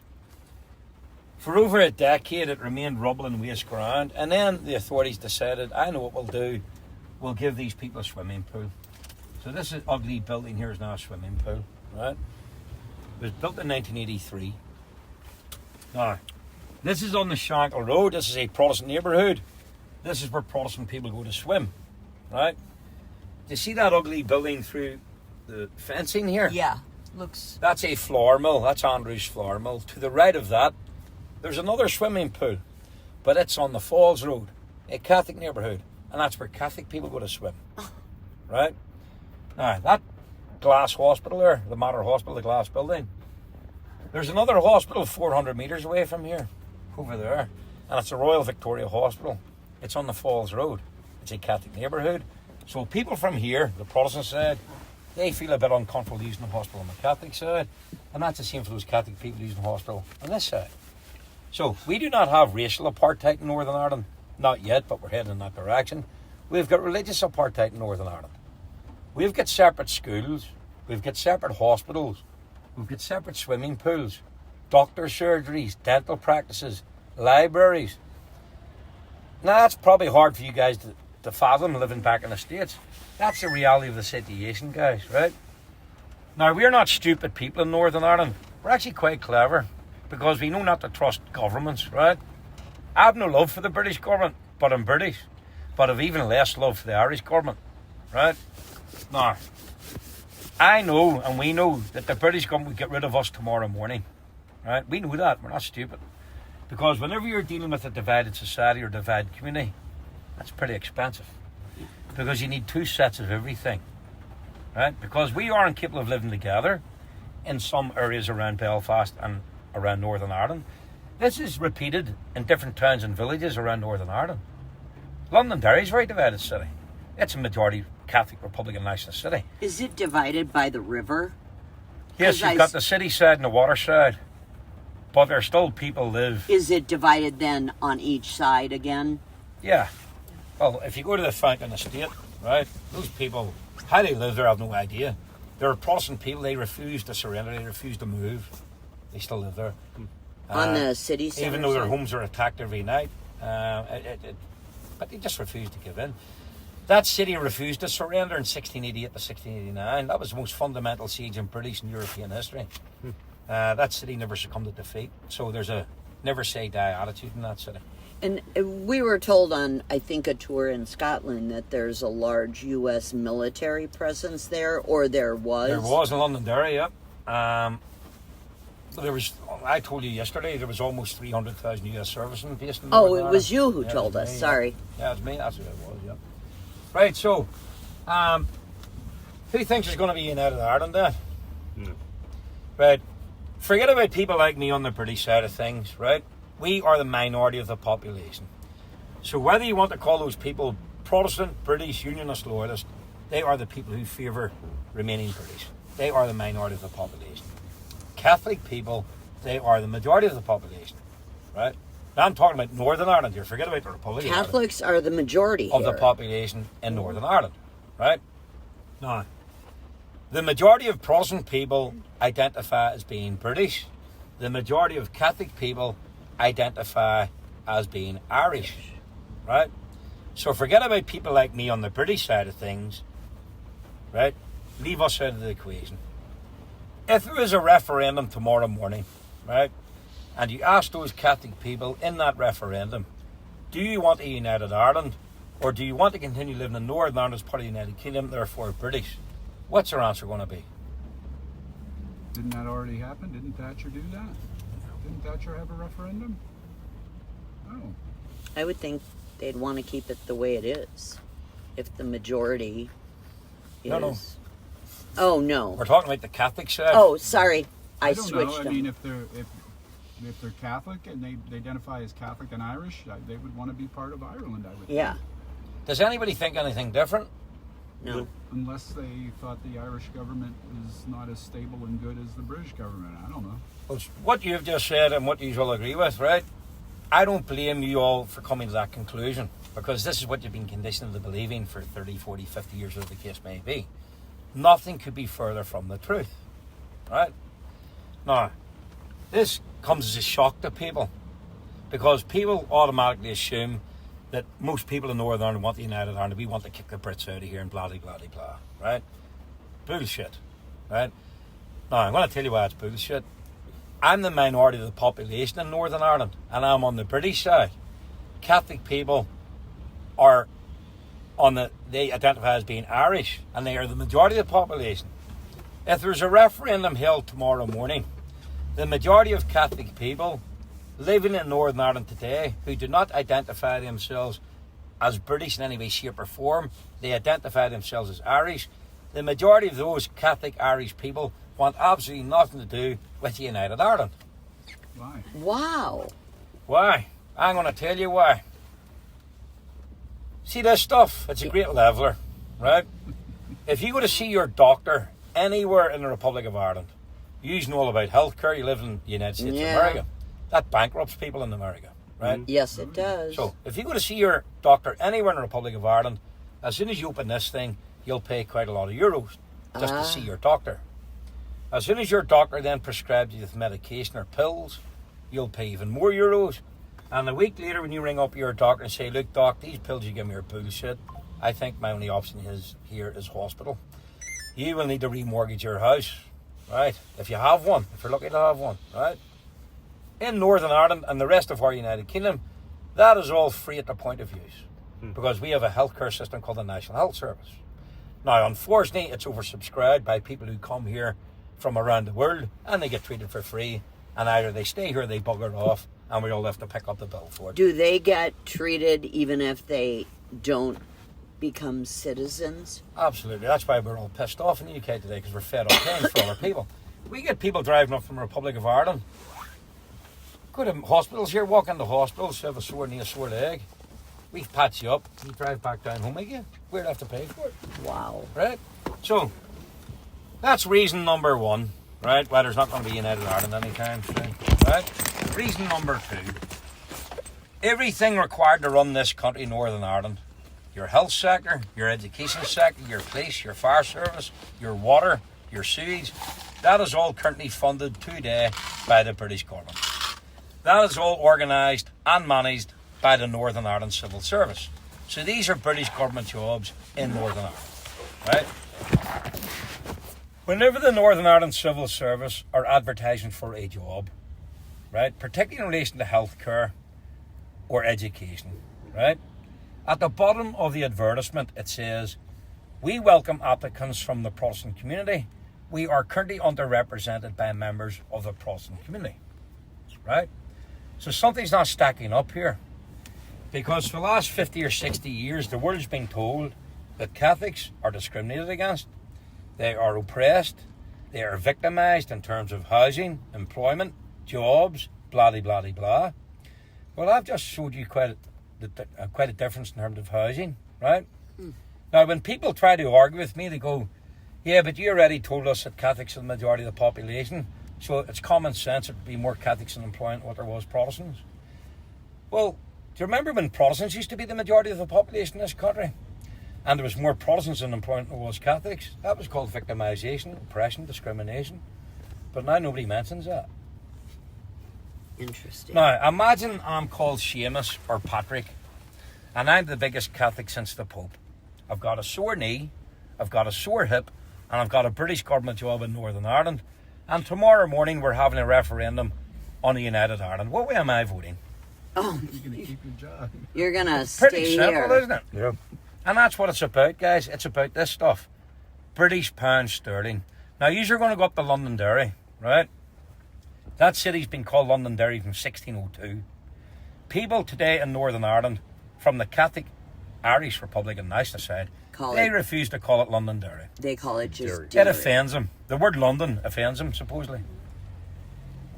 These people refuse to call my country Northern Ireland by its name, even though they live in it. They call it Ireland or the North, right? So everything British, everything English, everything Unionist, everything Protestant offends them. Do you know what doesn't offend them? King Charles on our banknotes, right? Yeah. Like the money. They'll avail of British housing, they'll avail of British welfare state benefit, they'll avail of a British healthcare system, but everything offends them apart from this stuff. It's interesting that you said that about Londonderry, because we were all, when we were deciding where to go, we were like, is it Derry? Is it Londonderry? Is it Londonderry on half or Derry on, you know? Call it what it's called. It's called Londonderry. Londonderry. But this is how petty people are in this country. So they bully people. This is childish politics in this country. We've got people who sit in that Parliament building, refuse to recognise this country as Northern Ireland. but they will take part in a British democracy. So they fought for United Ireland through terrorism, right? They, in their head, Northern Ireland doesn't exist, but they'll sit in Northern Ireland Parliament. Now, in many ways, I told you I don't condone terrorism, but to see all these new terrorist groups on the Catholic side, I can sort of understand how they have come into existence, because Sinn Féin and IRA have sold out. So they fought for it. They were supposedly blowing men, women and children up and murdering prison officers, soldiers and policemen, because that was going to get them their United Ireland. This was the most bombed road in the history of this conflict. We still aren't in a United Ireland, right? So if I was an Irish Republican and I believed so strongly in United Ireland that I was prepared to go out and murder people in order to get my United Ireland, You ought to be working for it right now in government. I'd be pretty pissed off with Sinn Féin and IRA, because they refused to accept this country existed. They refused to accept Northern Ireland. They refused to accept partition, right? Well, they're strengthening partition by taking part in any British democracy in Northern Ireland. So they've defeated their own argument. Yeah. So what was all this about? If they had seen sense years ago, a lot of people would be alive today instead of having headstones. Yeah. So this is about this. It's always been about this. It's about money. Not politics, not religion. If the British government and Irish government had sat them all down around a table 40, 50 years ago and said, look, we'll just give you thousands of pounds every year, stop killing people, they probably would have done so. Interesting. Until they went in 2000. Yeah. Now be depressed. Yes. A little bit, yes. Have you any solutions? Yeah, What's that? go home. Go home? What? Go home. You go home or me? We. Look, don't be too despondent. Northern Ireland's a great place to live, It's pretty. but we just have problems. Well, our intention for coming over here was to learn. Well, you'll do that with me, because I don't sugarcoat things. I tell people how it is, so sometimes that offends, but sometimes people don't. We don't have, a dog in this fight. It's good to learn. As I said to you guys, nobody's hands were clean here. Everybody played their part.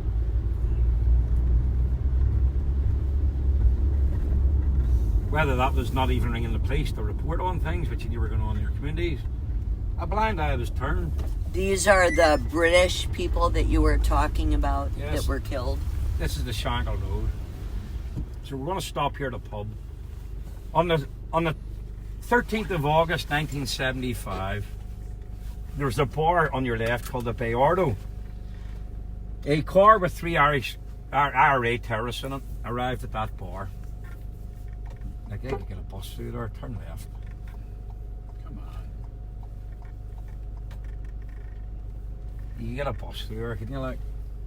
They're just sitting there. That's very odd. Wowee. That's brainless. No brain. No brain. Should be driving a car. Right. Those 3 IRA terrorists were in a car. They rocked up here at this bar. They opened fire on 2 men outside the bar. They went inside. They spread the people inside with bullets. They left a hole all behind containing a bomb. And they drove off and that bomb exploded. So those 5 people were killed. Within minutes, those 3 members of the IRA were arrested a few streets away. One of them was a chap called Brendan Vic McFarlane. He was training to be a Catholic priest when he lost a gun and bomb attack here, murdering those 5 people. So we'll get out here and we'll have a chat. I will take your pictures. I couldn't because I'm on this side. Right, we'll get out here, guys.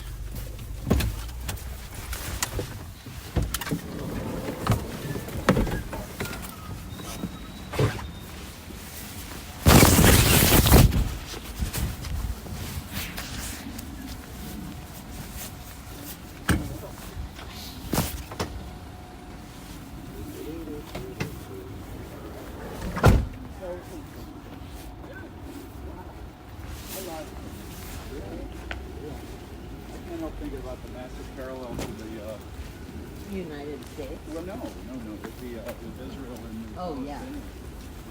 Oh,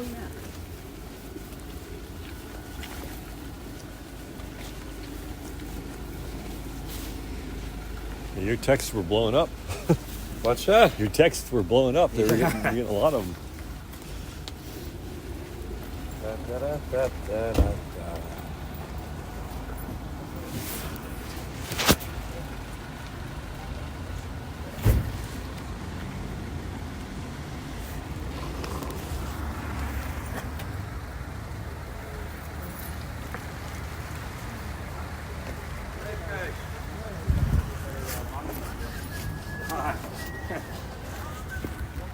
Right, those 5 people were killed, okay? On the anniversary every year, the victims' friends or families or loved ones will come here, they'll lay flowers, they raise, they'll sing hymns, they'll say prayers, and they will stand and reflect on the murder of their friends and family members, okay? So we'll win and we'll have a chat.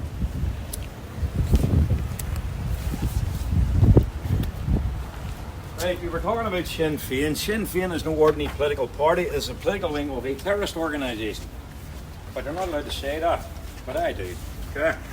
So this is some of their legacy: mass murder, rape, paedophilia.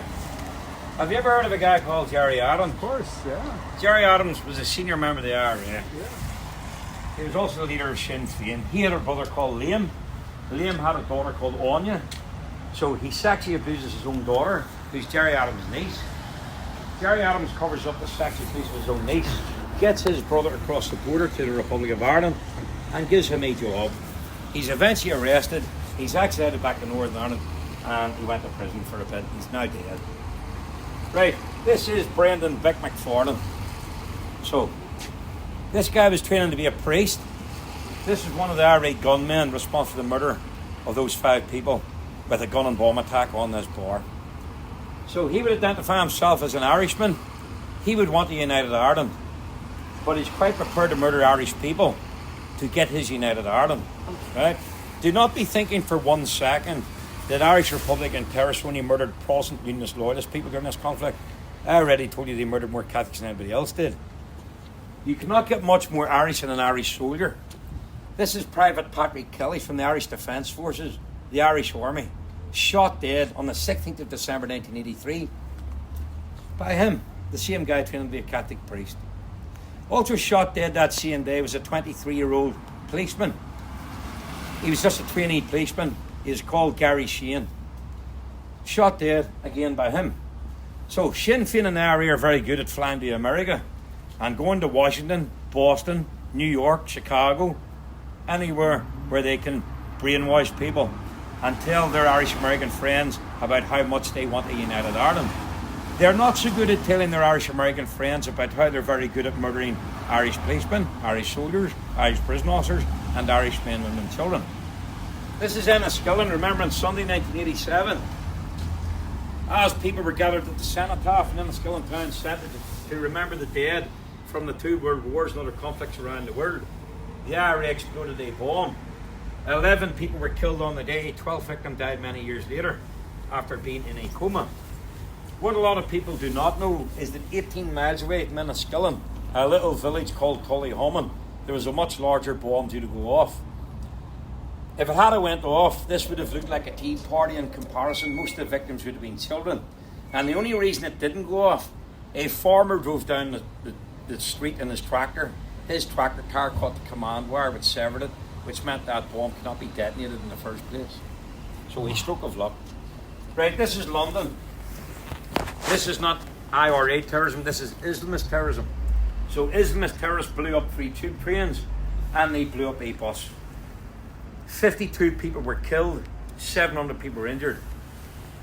I was involved in the aftermath of that. I told you I used to be a policeman in London. Right. So let's just have a better days at work than the days which followed. You were there. Right. Oh. 8th of March 1973, London again. Right. This is IRA terrorism. This is the aftermath of an IRA car bomb outside the Old Bailey Courthouse. Some of the devastation is quite similar. Some of the injuries are quite similar. That was carried out by this chap. His name's Gerry Kelly. Gerry Kelly is a terrorist. Gerry Kelly is a politician. In 1983, whilst he was serving a double life sentence in the Maze prison for that bomb attack. He shot a prison officer in the head. Right? That allowed him and 38 Irish Republican terrorists to escape. Okay? So he fled to the Netherlands. He was then extradited back to Northern Ireland. Have you ever been to San Francisco? Yes. I prefer San Diego. But in San Francisco, there's a street called Joseph Doherty Street. Do you know who he was? Now, the USA are very good at telling the world that they're war with terrorism. Well, Joseph Doherty was an IRA terrorist who escaped from Maze prison along with him, got himself to the USA and settled in San Francisco, and the good people of San Francisco named the street after an IRA terrorist. Right, as I said, there's many similarities between this type of terrorism, but he has another important job in Northern Ireland, right? So as well as being a terrorist and a politician, he sits on the policing board.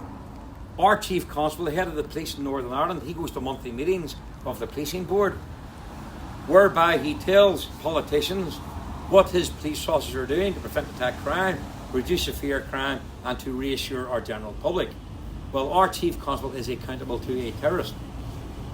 He sits on the policing board, so he decides how much of a budget they get to spend, how many police officers they can afford to recruit, and what those police officers can and cannot investigate. That would not be allowed to happen in any other part of our United Kingdom. It would not be allowed to happen in England, Scotland, or Wales, or the Republic of Ireland. It happens in Northern Ireland because my British government, the Irish government, the European Union, and your guys in Washington tell us that's called peace. So there's many similarities, but there's one major difference here, right? My British government, your US government, we like flying around this planet in order to apprehend individuals engaged in Islamist terrorism. But if it's Irish Republican terrorism, you get released from prison, you're allowed to become a politician, you get an amnesty letter from the British government, you get a royal pardon from the British government, and you're allowed to sanitise yourself and your plans and your past. If you're a young Catholic female and you're friends with the British soldier, you've been out on a date, you've been for a drink, about to eat, or you're simply observed having a conversation in the street, the IRA accuse you of being a collaborator, they abduct you from your home or your workplace, they tie you to a post, they chop off your nice head of hair, they pour hot tar over your head, and they empty a bag of feathers on top of you. That was known as tar and feathering. That was to teach you a lesson. Would that happen now? Is that... Depends. Depends what you've done. There's another Catholic priest, that's Father Chesney. That's one of 3 car bombs he was responsible for in Claudy, a little village on the way to Londonderry. 9 people killed by that Catholic priest. The Catholic Church became aware of his involvement, which we were talking about earlier on. The same way they deal with the rape of children, they simply closed their eyes and put their fingers in their ears, and they transferred him elsewhere to continue being a priest and continue being a terrorist. This goes on and on. I'll give you some more examples here. This little girl here, 6 months old, shot dead in Germany because her father was a member of our Royal Air Force. He was shot dead too. This little lad here was 5 months old, blown to pieces in his pram. His mum and dad never even had a photograph of him. Everybody's heard of Bloody Sunday. That occurred in Londonderry where you guys are going. There was a lot of Bloody Sundays. Every day of the week was bloody. This is Bloody Friday, the 21st of July 1972. You asked why my mum and dad moved to South Africa. They booked their tickets the very next day. The IRA exploded 22 no-warning car bombs in the streets of my city within 80 minutes. 9 people were killed, 130 people injured. So 22 no-warning car bombs. That's why people emigrated and got out of here. Now, there's footage of firemen shoving up flesh and putting that flesh in plastic bags. People reduced to lumps of meat. One victim of that day's carnage was a mother of 7 children. Her name is Margaret O'Hare, a Catholic lady, blown to pieces by supposed Catholic terrorists. Here's an example here of 3 Scottish soldiers. They were 2 brothers, right? This is known as the honey trap. The IRA sent out female IRA terrorists into the bars and nightlife of our city centre. They would listen out for English, Welsh or Scottish accents. That would be a good indicator that you may be an off-duty soldier or even an off-duty policeman. They would then start flirting with these young men. So after a few beers, these men would be rather flattered that women were chatting them up. They're no ordinary women, they're IRA terrorists. So they invite them back to house parties where they're shot dead. These are two British Army corporals in plain clothes in an unmarked car. Right, this is their car. They are observing an IRA funeral. Right, the crowd became suspicious, approached the soldiers' vehicle. The soldiers panicked. They tried to reverse. They were boxed in here by these black taxis. Right, they were dragged from their vehicle, assaulted, bundled into another taxi, and driven away to the Andersonstown Road, the GAA ground, Caseland Park, where they were stripped and executed, and that's how priests performed the last rites. You see this guy? This guy was called Freddie Scappaticci, right? He's the son of an Italian immigrant. He was a senior member of the IRA. He's in charge of the IRA's internal security unit. It was nicknamed the Nutting Squad. So it was his job to identify informants within the ranks of the IRA. You would then be abducted from your house to your workplace, driven across the border to the Republic of Ireland, taken to a remote farmhouse, taken into a barn or an outhouse, tied to a chair. You'd be tortured for 2 or 3 days or 2 or 3 weeks until you made a confession. That would be tape recorded, a copy given to the media, and a copy given to your family. You'd then be shot dead, your body dumped on the border country road, usually with a booby trap device attached to it. So he was shooting informers dead. That was the British Army's top agent within the ranks of the IRA. His code name was Steak Knife. So remember I told you nobody's hands were clean here? Mm-hmm. So he was setting informers up to be shot dead, and he's an informer himself. Right? Now, I told you what I used to work at for a living. There are plenty of policemen not alive today, plenty of soldiers, and plenty of prison officers, and plenty of men, women, and children. Because his life was more important to the British government than what my life was, or what our lives could have been. And that's a sad reality of dealing with terrorism, guys. Here's another example of ethnic cleansing. This is Kingsmill. This was a minibus with 12 men on board coming home from their place of work. There's 11 Protestants and 1 Catholic. They came across a checkpoint. The Protestant guys realised there was an ambush. They actually thought it was loyalist terrorists going to kill their Catholic work colleague. So they told their Catholic work colleague to keep his mouth shut, not to disclose his name or his religion under any circumstances. They were ordered off the minibus and lined up against it. The gunmen called out the Catholic guy's name and ordered him to run off down the road. And as he done so, they then riddled his 11 Protestant work colleagues with bullets, shooting 10 of them dead. The other Protestant man, Alan Black, he was shot 18 times. He's in his 80s. Shot 18 times. Jane McConville, this lady was from East Belfast. She was a Protestant lady. She meets and marries a Catholic guy from the Falls Road. They go on to have 10 children. They lost a few children along the way, people with large families. Her husband dies at a young age, even her a widow. That lady's only crime is to come out of her flat carrying a blanket. She places that blanket underneath the head of a dying British soldier after IRA had shot him. So Gerry Adams, he decides that's a crime against his community. The fact that lady showed a bit of compassion to her fellow human being.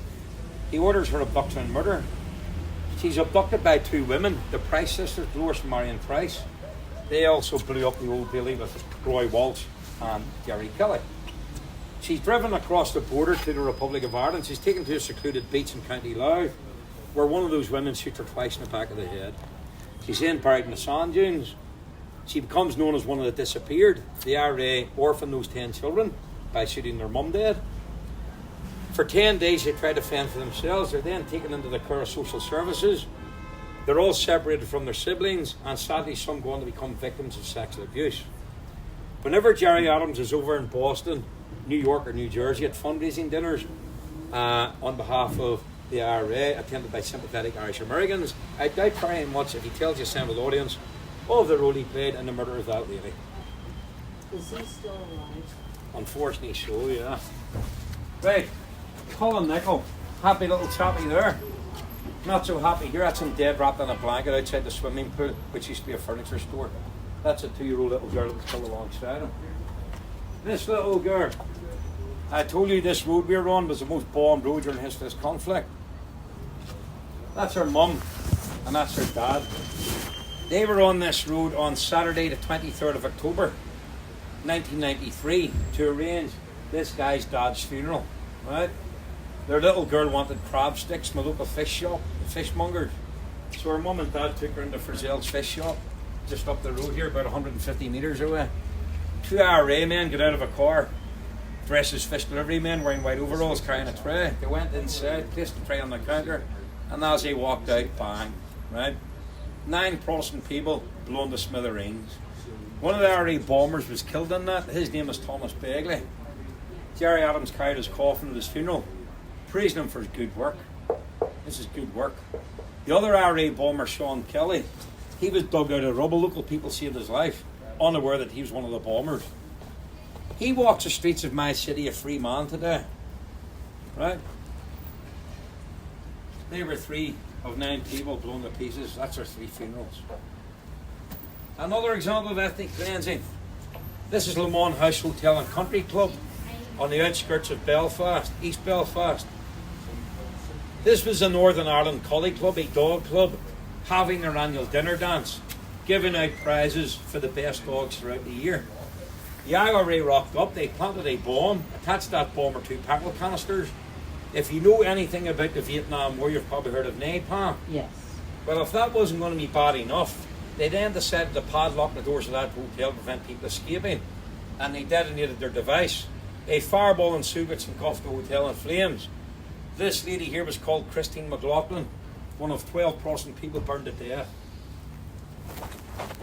This is peacetime. Remember I told you I voted no for the Good Friday Agreement? Well, this is what making deals with terrorists brings you. More terrorism. This is 4 months after the Good Friday Agreement, Saturday the 15th of August 1998. I told you Irish Republicans were very good at slaughtering Catholic people too. Out of the 29 people they butchered that Saturday afternoon, 18 of those people were Catholics. In actual fact, 20 of those people were Catholics because one of those Catholic women was pregnant with twins. That's Hyde Park in London, 7 horses lying dead in the street, 4 soldiers killed in that. The guy who done that comes from County Donegal in the Republic of Ireland. His name is John Downey.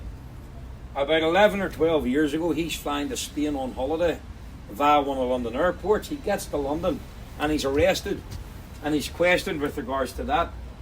He states during police interview that he's an amnesty letter from our British government. The police officer study is some sort of crackpot. It transpires he was telling the truth. He and hundreds of IRA terrorists with amnesty letters and royal pardons, the same British government prosecuting and imprisoning former soldiers and policemen. Canary Wharf, 21 people blown to bits in Birmingham. Here's some of the kids killed over the years, just some examples. See the majority of kids are looking at, guys? Catholic kids. Now I can tell that because of their names and areas where they're from. But they're just collateral damage. Now over here, to finish off, the government we have today in our United Kingdom is a Labour Party. The Labour Party make no secret of their love, affection, support of all things to do with Sinn Féin and the IRA. There's Jeremy Corbyn. He's now trying to set up a pro-Palestinian party in our United Kingdom. That's his friend, Martin McGuinness. He's now dead. There's Gerry Adams and his other friend. This is Mary Lou MacDonald. And this is Michelle Gildernew. She's now the head of Sinn Féin. Last year, the Republic of Ireland had a general election. She thought she was going to be running the Republic of Ireland. Thankfully for Irish people's sake, she isn't. Because she would have reduced her country back to something akin to the Dark Ages, right? She made a statement last year and she said, all the murder, death and destruction you looked at in these walls was all justified. Her deputy leader in Northern Ireland, Michelle O'Neill, the one with the blonde hair, she backed her up by claiming there was no alternative. There's always an alternative for this, just don't do it. It's a pretty good alternative. So here we have Jeremy and Gerry, Jeremy and Martin, and Jeremy and Gerry. So here we have Teflon Tony. Teflon Tony, former British Prime Minister, war criminal, took us into an illegal war in Iraq and Afghanistan, helped you guys fight your battles, costing the lives of hundreds of British soldiers and millions of Iraqis and Afghanis. As well as being a war criminal, he's also the same guy who gave amnesty letters and royal pardons to the people responsible for the murder, death and destruction on these walls around you.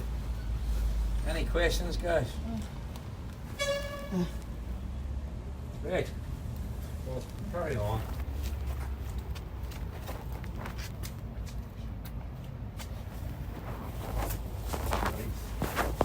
Now when you tell some folks in the States that they help pay for this, someone get a bit upset. Tell you the truth. Don't stick your dollars in collection pins and Irish bars you know nothing about. Agree.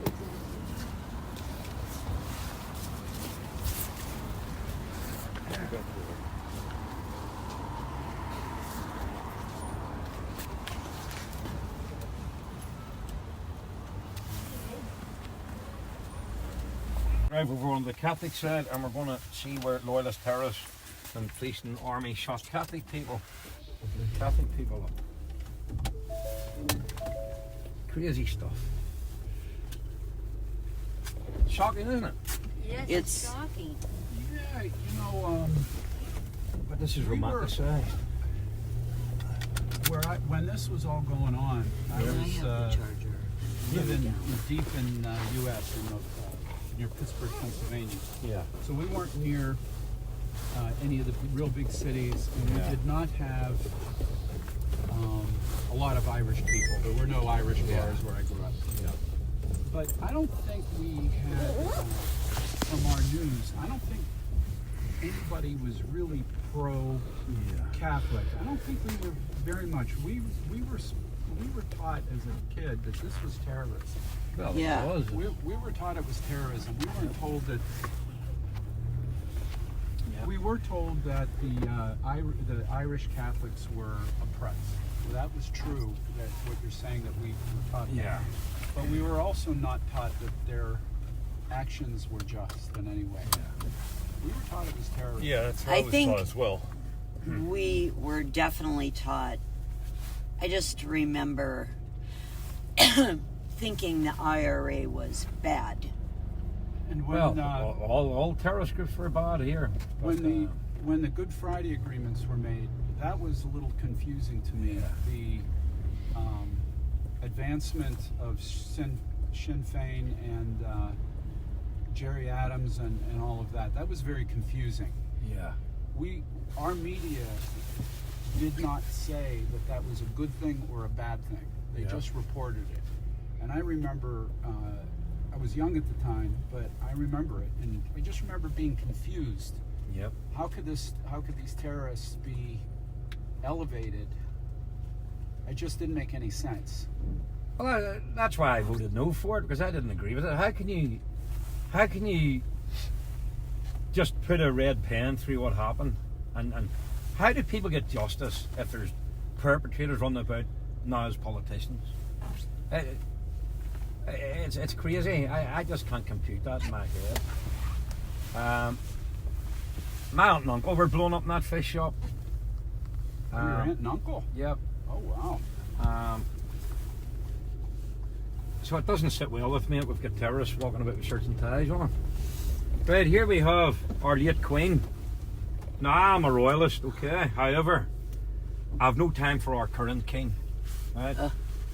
That's because he's pro-European. He appears to do more praying to Allah than what he does to uphold Christianity, which he's supposed to be as head of the church, head of the Church of England. And he's also, I don't know, I preferred his mum. So I'm not a big fan. What is this street?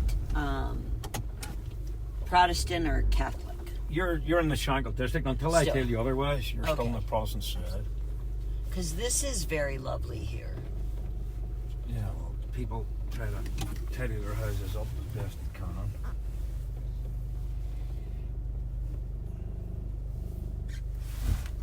Come on, there's no point stopping there. I could get past it. What are you doing? I think this white car is waiting to turn. Wow.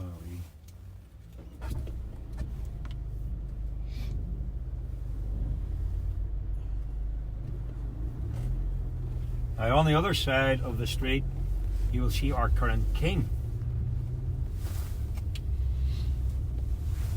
And that's him over there.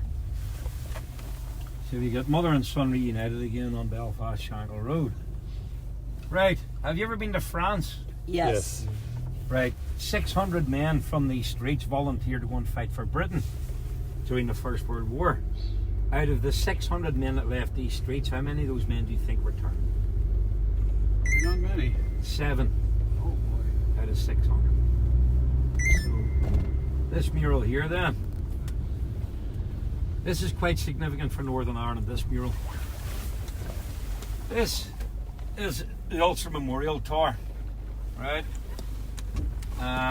It is located on the Somme, just opposite Thiepval Wood. The Somme is a region of northern France where the Battle of Somme took place. That was the bloodiest battle in British history. On the first day of July 1916, guys, at the end of the first day's fighting, 5,000 men were dead. Wow. After 3 months of fighting on the Somme, 32,186 of those men were dead. So it will never ever be repeated again. So people from Northern Ireland, England, Scotland, Wales, other Commonwealth countries, and people from the Republic of Ireland, they go after France and Belgium every year to pay their respects to those men. Very humbling experience. Why is the poppy the symbol? Well, poppy is a flower, and the battlefields of France, the poppy is a prominent flower, so it resembles the blood shed by those soldiers who laid down their lives.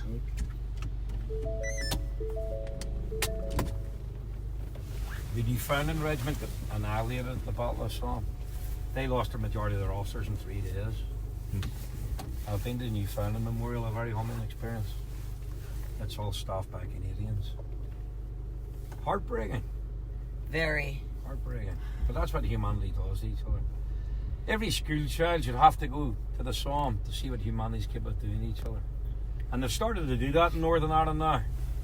And the schools in England, they take kids over to the Somme, which is a very worthwhile experience. Because kids need educated.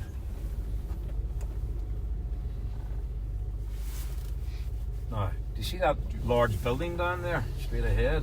Yes. That is the hospital on the Catholic side. That's the Royal Victoria Hospital. They were pioneers in the blasting victims and gunshot wound victims. They were very good at putting people back together again. You can see a fence down there with graffiti on it, yeah? Yeah. And walls and fencing. You can see through that rooftops of houses and apartment blocks. So that's a Catholic neighbourhood through there. So this group here, I told you, Protestant terrorist groups done quite a lot of damage too, 30% of it. And that was the group that carried out the biggest loss of life in any one day, the UVF. That was the Dublin and Monaghan car bombings they were responsible for, killing those 33 people.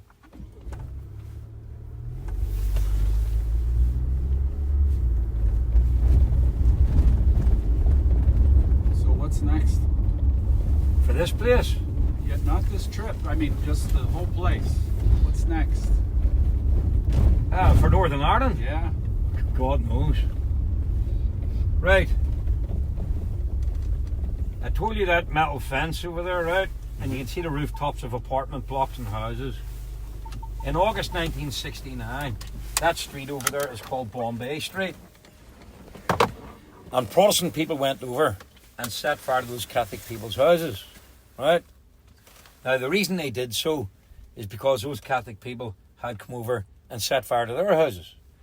So as you can see, those Catholic folks got their houses rebuilt and replaced. Remember those 10 streets I told you about were Yeah. set on fire? The lost streets. That's where they used to be. Wow, nothing. Now, they started building a few houses down here to your left. That's where those 10 streets used to be. It's taken them 56 years to do so. So you can maybe start to understand frustrations with the Protestant people, because they're saying, hold on a wee second here. 56 years we've been waiting for our house to be rebuilt and replaced. Now, those Irish people, or those Catholic people, identify as being Irish, and the British government rebuilt and replaced their houses. These Protestant people identify as being British. And it's taken the British government 56 years to rebuild and replace their houses. But remember, these were rich and privileged people, supposedly.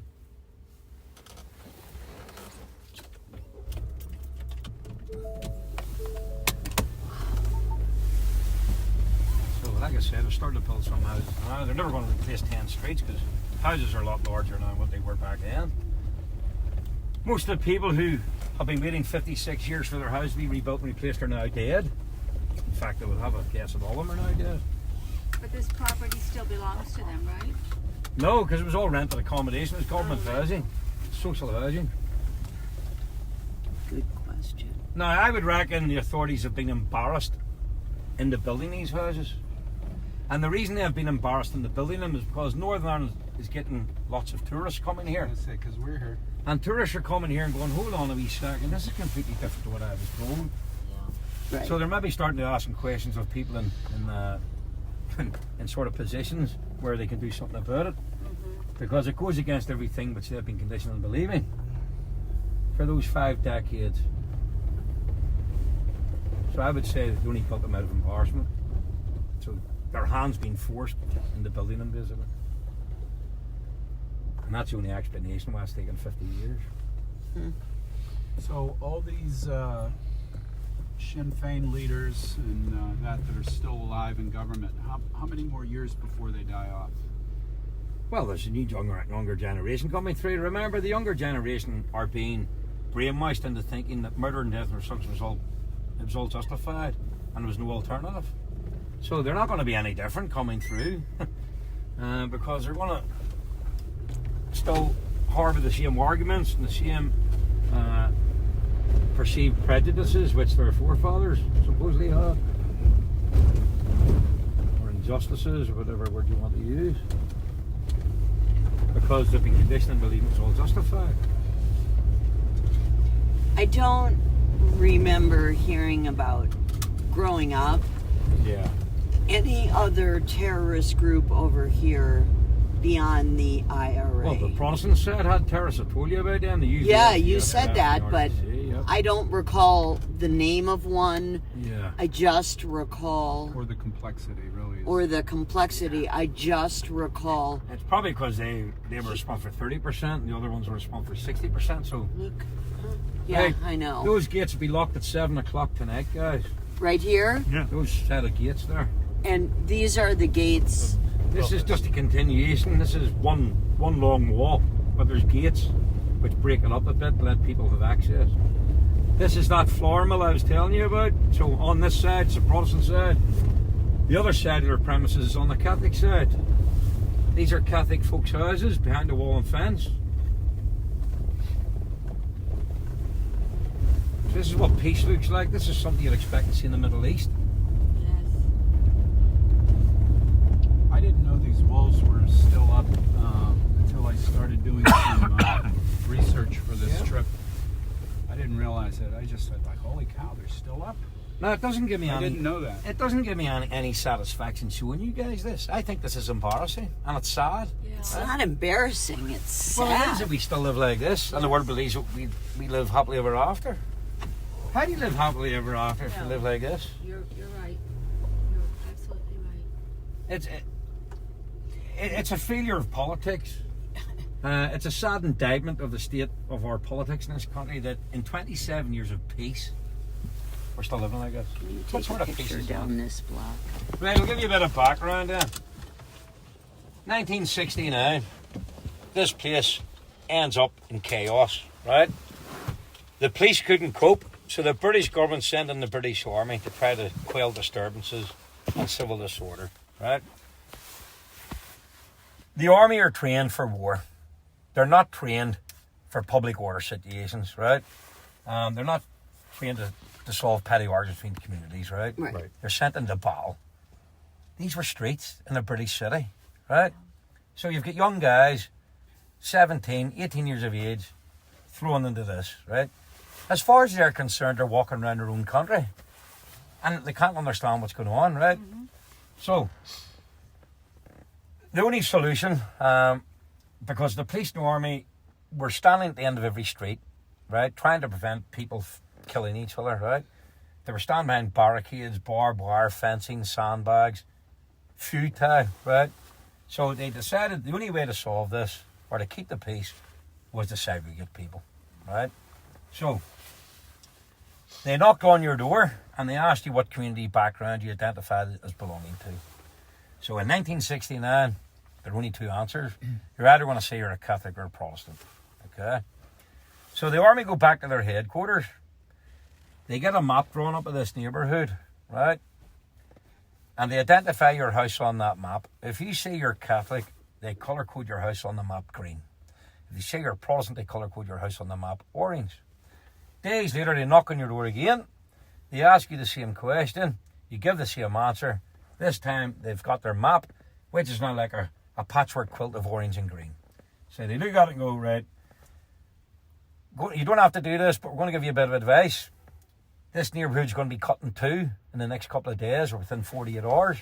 I suggest you move down the bottom end of the street, the top end of the street, across the street, that side or that side. And that's what people done. Now, this is all rented accommodation. It's all government housing. You didn't need to put your house up for sale. It was rented, and you rented it from the government. So you swap keys and rent books. When you left your house, you left the keys there, and you left the rent book there. And other people moved in, and they changed the tenancy over into their name. Right? That's how they separated. Other people refused to let anyone move into their house, which obviously they were proud of. It was their home. They had spent money painting it and carpets and whatever. So if they couldn't live in it, they made damn sure nobody else could live in it, and they set fire to them. Right? So, and then this wall was completed in 1970. 1970. And we've been segregated ever since. Now, this is replicated, guys, throughout Northern Ireland, right? But there are 60 of these examples just in Belfast. Not all to this scale or to this extent, right? Bonkers. Are those, when they talk about the gates, That's what they're talking about. is it those gates right up there? Well, there's loads of them, but but this is the ones that people could come to when they're in Belfast. This is the major flashpoint between Catholics and Protestants, which is the Gotcha. Falls and the Shankill. So right on the other side is the That's falls. all Catholic. Yeah. So we're going to drive over to the Catholic side, but I want to drive you along the wall to give you a bit of an idea of its scale. Do you remember we looked down the street where KFC was? Yes. So that's what you were looking at. All this. So it's over 2.6 miles. And we tell the world that we've got peace. Yes. Perverse. One bit I was reading about is the people living in these neighborhoods don't want these walls to be taken down. They're afraid. Because it's all we have got this new middle class of people in Northern Ireland today, right? And these are people with lots of money. They didn't grow up during this conflict. They know nothing about it. It's not concerned them one bit. So they want all these murals, flags, they want all these barriers, walls. They want it all consigned to history books. And I completely understand where they're coming from, right? But I disagree with them. And the reason I disagree with those people is this. It's all very well to make nice fanciful statements from the comfort and safety of your leafy suburban middle class houses. These are working class people here. If this wall came down and this bullshit started again, well, these people don't have the financial resource to move to some leafy suburban middle class one street. gate. And then you'll see the other one down here at the corner. Right, remember I was telling you we had almost 300,000 US servicemen based in Northern Ireland? Yes. As well as that, we had quite a lot of Polish personnel based here too. So this is the 303 Polish Squadron. So they were known as the Band of Brothers, and they were very experienced fighter pilots, and they played a pivotal role during the Battle of Britain when they defended the skies of Britain and Northern Ireland from German Luftwaffe attack. After the war, these men were treated like shit by the British government. They weren't even allowed to take part in the victory parade.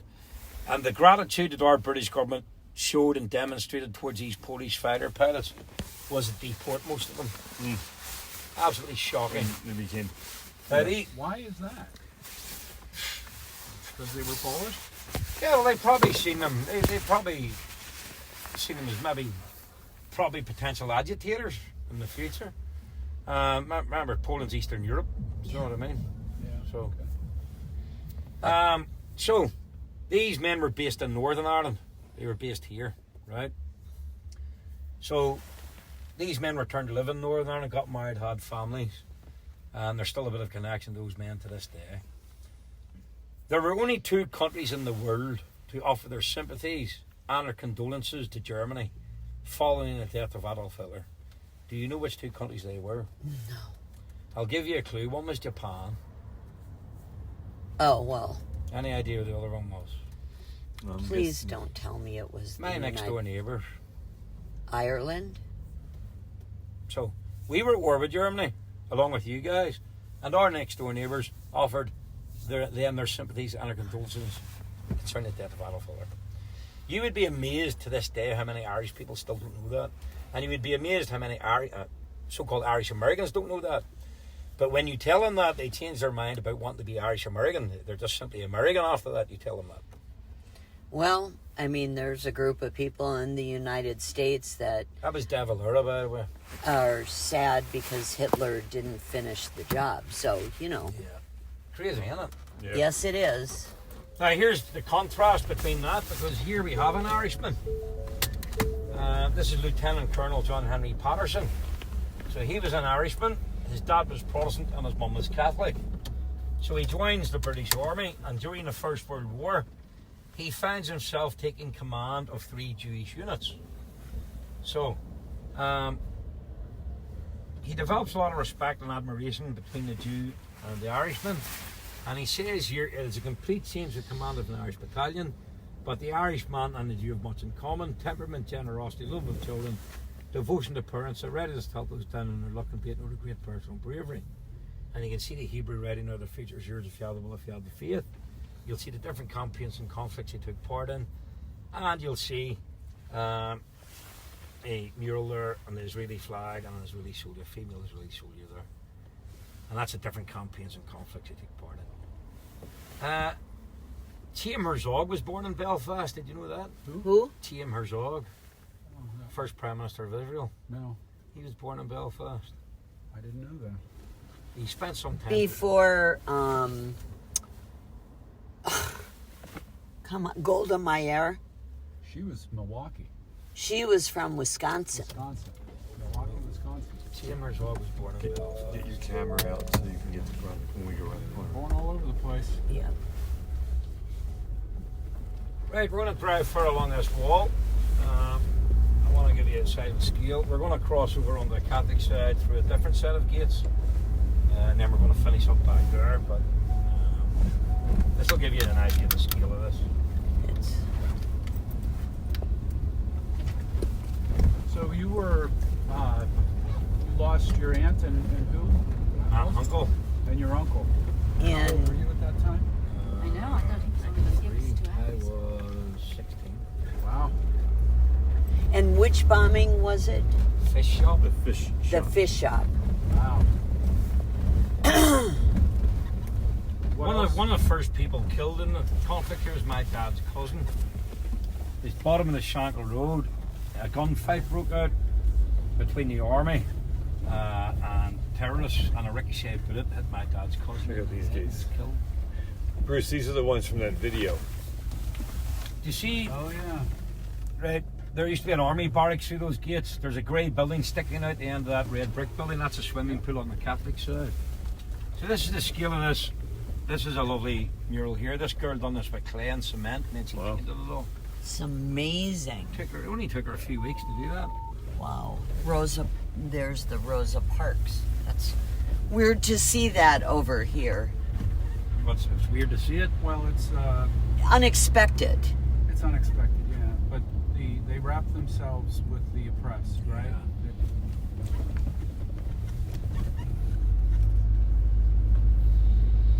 Now, to see on this side, we're still on the Protestant side a minute. Right. These houses have been pushed back from the roadside. There's a buffer zone here, right? With the roadside. It's hard to throw that far. On the other side, those Catholic folks' houses back up to right up that wall and fence. And as a result, they have protection at the back of their houses. So at the backs of their houses, you'll have fencing in case anything goes over the wall and fence. Right. Now again, there's plenty of scope to build houses on this side, But nothing. but nothing. Hey, you got a dog park. Now we get lots of American politicians come to Northern Ireland, and they like to interfere in things they know very little or nothing about. That is welcomed and supported by people on the Catholic side. That is not the case by people on the Protestant side. People on the Protestant side do not take too kindly to American politicians coming over here interfering, and that's for a very good reason. They identify themselves as Irish American, therefore they're not seen as an impartial broker. They come here holding certain prejudices about X, Y, and Z, which tends to rub people's backs up the wrong way on the Protestant side. I can understand that. Are you shocked by any of what you've seen or heard today? Quite a bit. Quite a bit. Bit of an eye-opener, isn't it? I think that one just sort of neutral fact that I'm the most shocked at is that Catholics are the majority here. Yep. I really thought it was primarily Protestant now. Now, remember we were talking about the difference in housing between Protestants and Catholics? These people have been telling you that there's a lack of housing, right? Well, here's further evidence. There's plenty of scope here to put in a couple of blocks of flats or a couple of rows of houses. What they got was a nice warehouse. So they got commercial premises. These people do not need commercial premises. They need houses. This is the Shankill We're still folks. on the Protestant side. Yeah. Okay. But instead of building these Protestant people houses, which they're needing, Right. they got a commercial unit. Oh, And then they wonder why people get pissed off and angry. Another gate. These gates are locked at 10 o'clock tonight. They are locked remotely from a nearby police station. Look at these gates, Larry. These gates I are know. locked remotely. So this is us now on the Catholic side. Right, the houses are now 3-story houses, so they're much larger. You'll see the wall and fence continuing all the way up the road. It meets the mountainside up there. Yep. And here we have 3-story houses.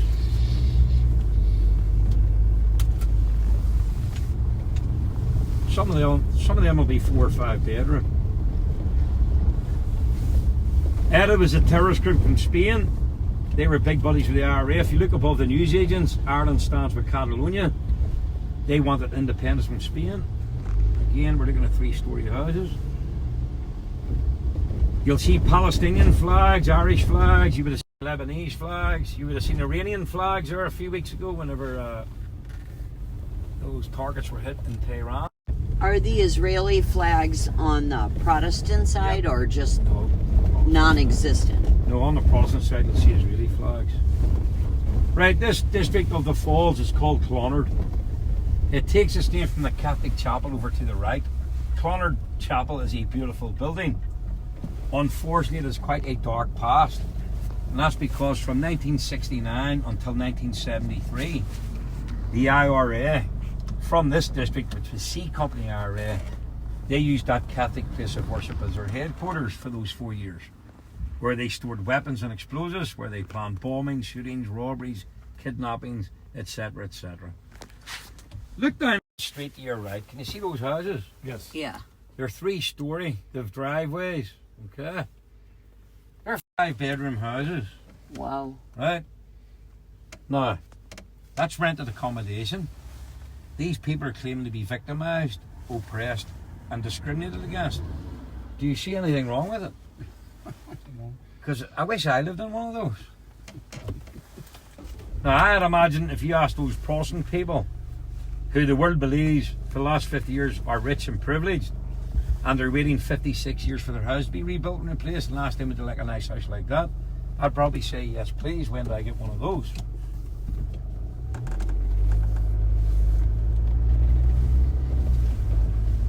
It's quite smart, isn't it? Yes. Palestinian flag that said this guy's house. Oh. Now, that Catholic chapel is a beautiful building, but that was a clever move by the IRA to use that as their Can you get a headquarters. picture of it? Could you imagine the political fallout if the police or army went in there and tore that place upside down looking for weapons or explosives? There'd be films made about it today. Yes. But this is some of the tactics of ISIS, Al-Qaeda, Hezbollah, Hamas. Sure, they put everything in mosques. They use schools, hospitals, mosques, whatever the case may be.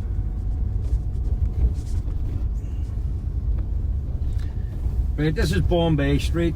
So this street was set on fire when Protestant people come over and set fire to Catholic people's houses. Now you can see a lot of photographs there.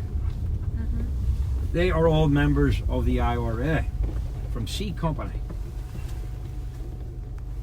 So we're going to get out here and have a chat.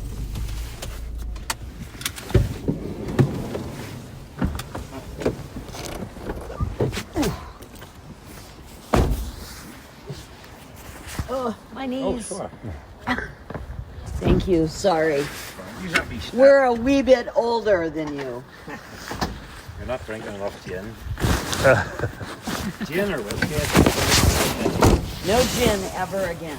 Good for lubricating something. Gin had a bad effect on me when I was 17. 17. And I drank a bit too much. You're just out of practice.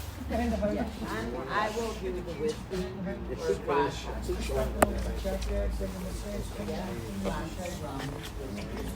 Beer. Red wine, Yeah, all right, man. One on here.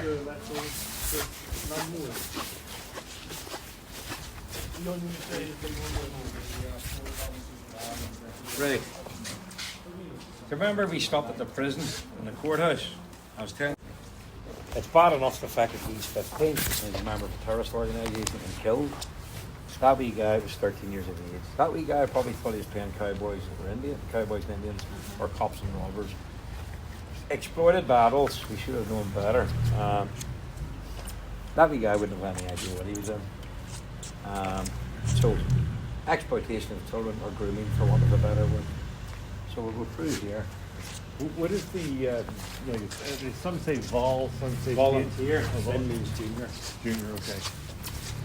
Right, this side of the park. What the hell was that? We must have went over a cart or something. Right, C Company, 2nd Battalion, Belfast Brigade, Auckland and around. Right, Irish Republic. So all members of the IRA from C Company who were killed by the police, the army, or by loyalist terrorist groups as far as 1920, you can see, as most recent as 1992. Okay. So that's all their photographs up there, okay? I see these four. You can see they were killed on the same day, the 9th of March 1972. They were not killed by the army, the police, or by loyalist terrorist groups. See where we were stood, there was a row of houses here, and they were instructing a bomb, and they blew themselves up with their own bomb. Okay? So this side of the black end is different to this side. So civilians, ordinary men, women, and children, again from this district, again killed by the army, the police, or by loyalist terrorist groups. Okay? Again as far back as 1920. But if you look at the date here, 2004, now the Good Friday Agreement was in 1998. So you're probably doing your maths and you're probably figuring out why people are still dying 6 years after the peace process. I've already given you the answer to that because I've told you almost 200 people have been killed here in 27 years of so-called peace. The British government don't like to talk about that, and the Irish government don't like to talk about that. Some of these people died as a result of injuries through plastic bullets or rubber bullets. So they were designed to be non-lethal. They were used by security forces of police arms to disperse crowds during riots and civil disorder. Some of them could have been about this length, right? And about that. Solid plastic or solid rubber. Now, whether it's plastic or rubber, it's going to do you a lot of damage, right? They were designed to be fired to the ground in order to bounce, hitting you below the waist.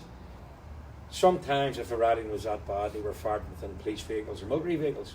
So they're being fired from an elevated position, they're going to chance to strike the ground and hitting people in the chest or the head. Trust me, if you were hit in the chest or the head by one of those things, the best you could hope for would be life-changing degrees. Worst case scenario, you're dead. That guy was in a coma for years and he succumbed to his injuries in 2004. Yeah. That's the backs of people's houses. I told you these people would have protection at the back of their houses. Right? On the other side, those people didn't need to have their front of the house looking like that because there's a buffer zone between the two of the roadway. Yeah. I could take you to other parts of our city where we were early today, East Belfast, and other parts of north of the city. You'd have crossings and Catholics living back to back. There wouldn't be any buffers on the roadways or anything like that. And both sets of houses would look exactly like that. Yeah. So we'll go through here and have a chat. So this 15-year-old kid, they have a memorial. Yeah. This member of the IRA. Right, this bit of the garden is dedicated to Irish Republicans who had been imprisoned throughout the decades, again from the Clonard area and Greater Clonard. So the dates go back even further, to 1916. So this would be the time around Easter Rising. Okay. And then a few years later, there was a civil war, 21-22, that's between pro-treaty and anti-treaty forces. So there were some people on the Irish side who agreed with the partition of Ireland and some people against it. Michael Collins, he signed that treaty basically, and he was subsequently executed. Oh, yeah. Have you been to Spain? No, actually going. Well, there is a part of Spain that's still in the British rule. It's called Gibraltar, okay? You've been to Gibraltar? Well, 3 members of that array. There's actually 4 of them down there. Dan McCann, Sean Savvy, and Mairead Farrell. They were over there to blow up British soldiers. Before they could do so, they were shot dead by British Special Forces, the SAS. Okay? That's our 3 photographs of there. Right. Hopefully your eyesight's better than mine, but look at this.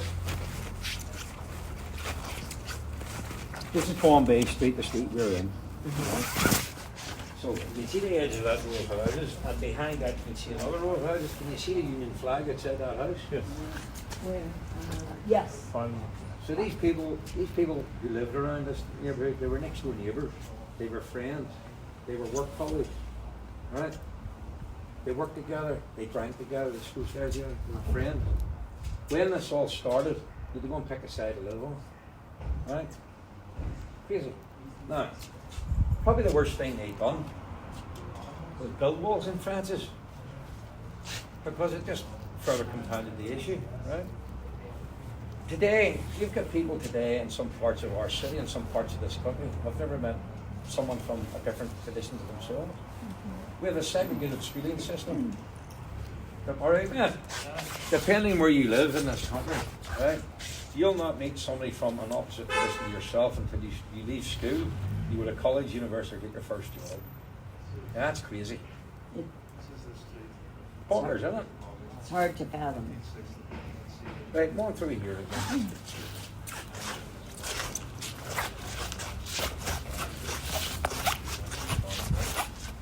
Right, have a look at this flag. So, on the left hand side, that's all members there. On the right hand side, that's civilians you. Okay. All those photographs up there are all members. All those members there. You see photographs of innocent people like that. Now, bear in mind, they get quite a lot of Catholic victims too, which I told you earlier. But they're remembered side by side. The other one, everybody was remembered there, regardless of religion, colour, or creed. There was Irish soldiers remembered there, Irish policemen, British soldiers, British policemen. There was white, black, Protestant, Catholic, Hindu. Didn't matter. Right? The only people that weren't remembered there was terrorists. Because the terrorists are remembered separately on their own murals and stuff. But here we have the perpetrators and victims remembered side by side. So, but it does give you a clue out here.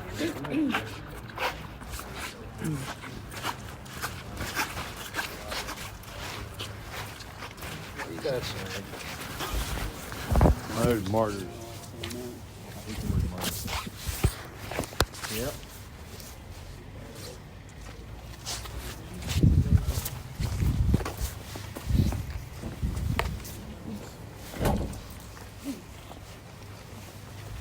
Any questions?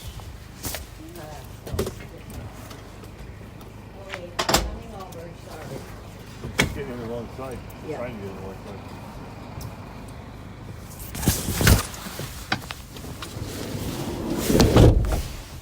So why did you go into policing? I thought it could make a difference. You soon find out you can't. Right, there's another difference here, guys. Do you see any difference between this one and the other one? Apart from what I've pointed out to you. Well, It's a little nicer. It's separated. Well kept. it seems It's fancier bigger and bigger. had a lot of more money applied to it. Who do you think paid for it? You're going to tell me Americans now, American Irish? Your taxes. Who? Your taxes. Your British government? Yeah, my British taxes, my British government. Who do you think paid for the one on the Protestant side? The British side? The people of the town. Correct. Right. Now here's the irony here. You see all those photographs up there? Yeah. They're all members of a terrorist organisation called the IRA. So they've been telling the world for quite a long time now, over 50 years, that they're at war with the British. But they're quite prepared to accept British government funding to memorialise the very people they claim they were at war with the British with. Right. Does that make any sense? Not even. It's a just little bit. hypocrisy, isn't it? It really. Is that a phoenix? Yep. What does it represent? Rising out of the ashes when the street was burnt. Ah. And then they got their houses rebuilt and replaced. Now these houses here, they would have been here in 1969. The red brick ones are the ones which were rebuilt and replaced.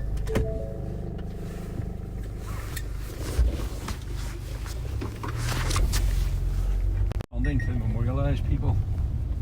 They came on board with the British. Bonkers. And then the wall.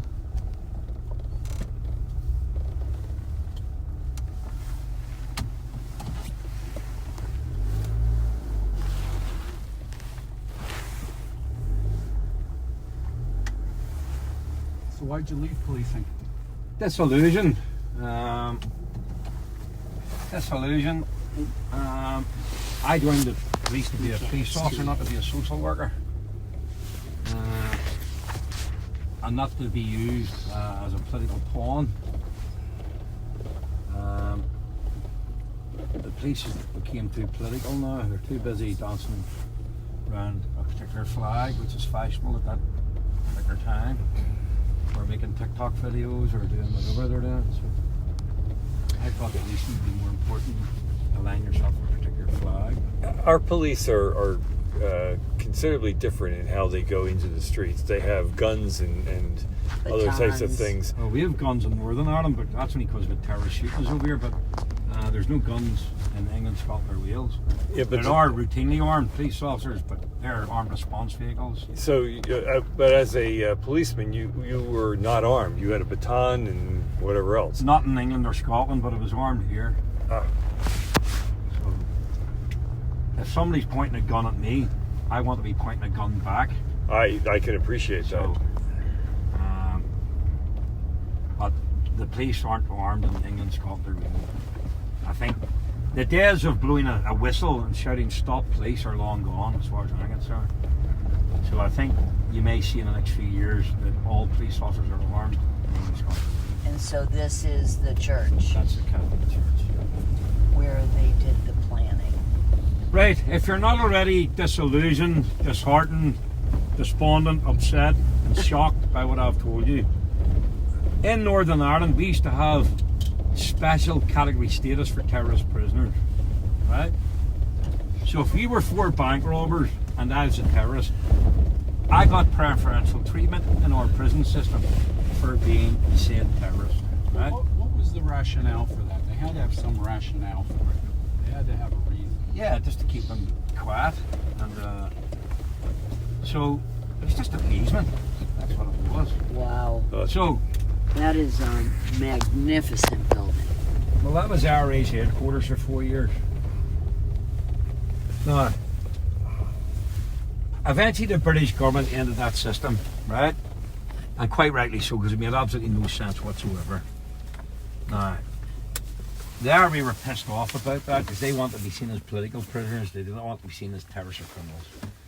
So, they decided on a hunger strike. So Sinn Féin, the political wing of the IRA, they discovered a loophole, right, during that hunger strike. 7 were chosen to begin.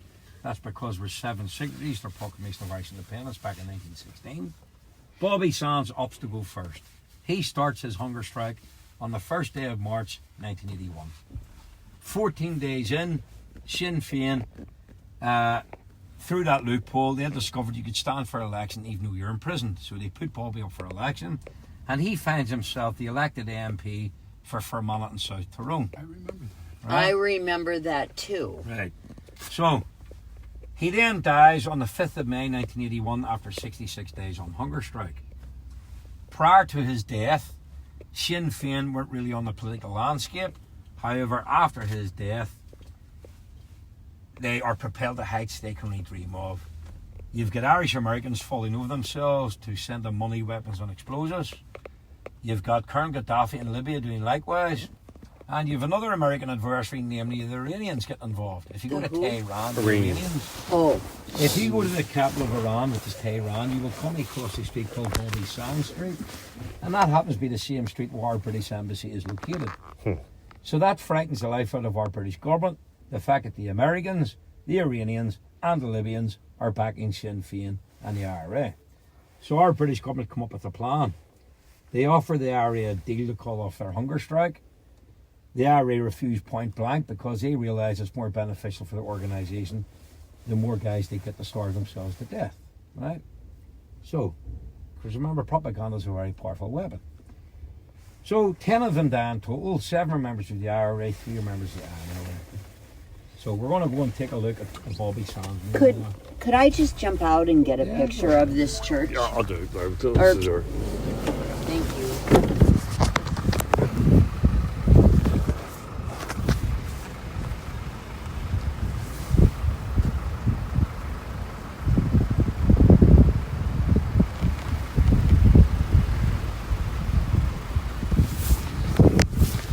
Thank you. So, what's your future? Where do you want to be? Where do you want to be in 20 years?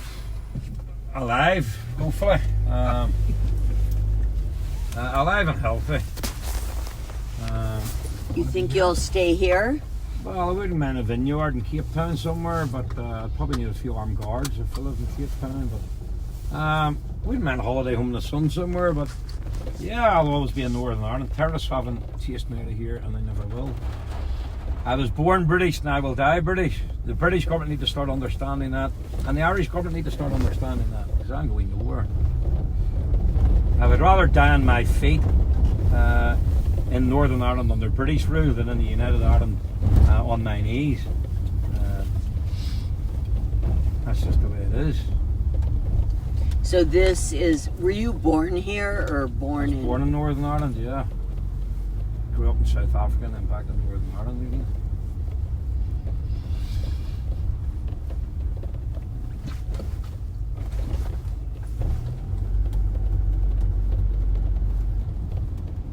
This looks all very new. Yeah. New on the relative scale. So we're going to drive into Sevastopol Street, and that's where the Bobby Sands mural is.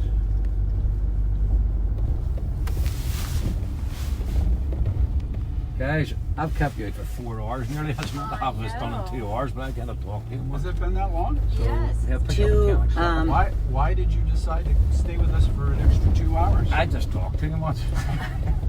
Some people whiz around this in an hour, but you can't really understand any of this in I an didn't hour. realize it was that long. This has been a This is the Bobby Sands mural here, and you're right. Let me just grab a picture of that Yeah. asshole.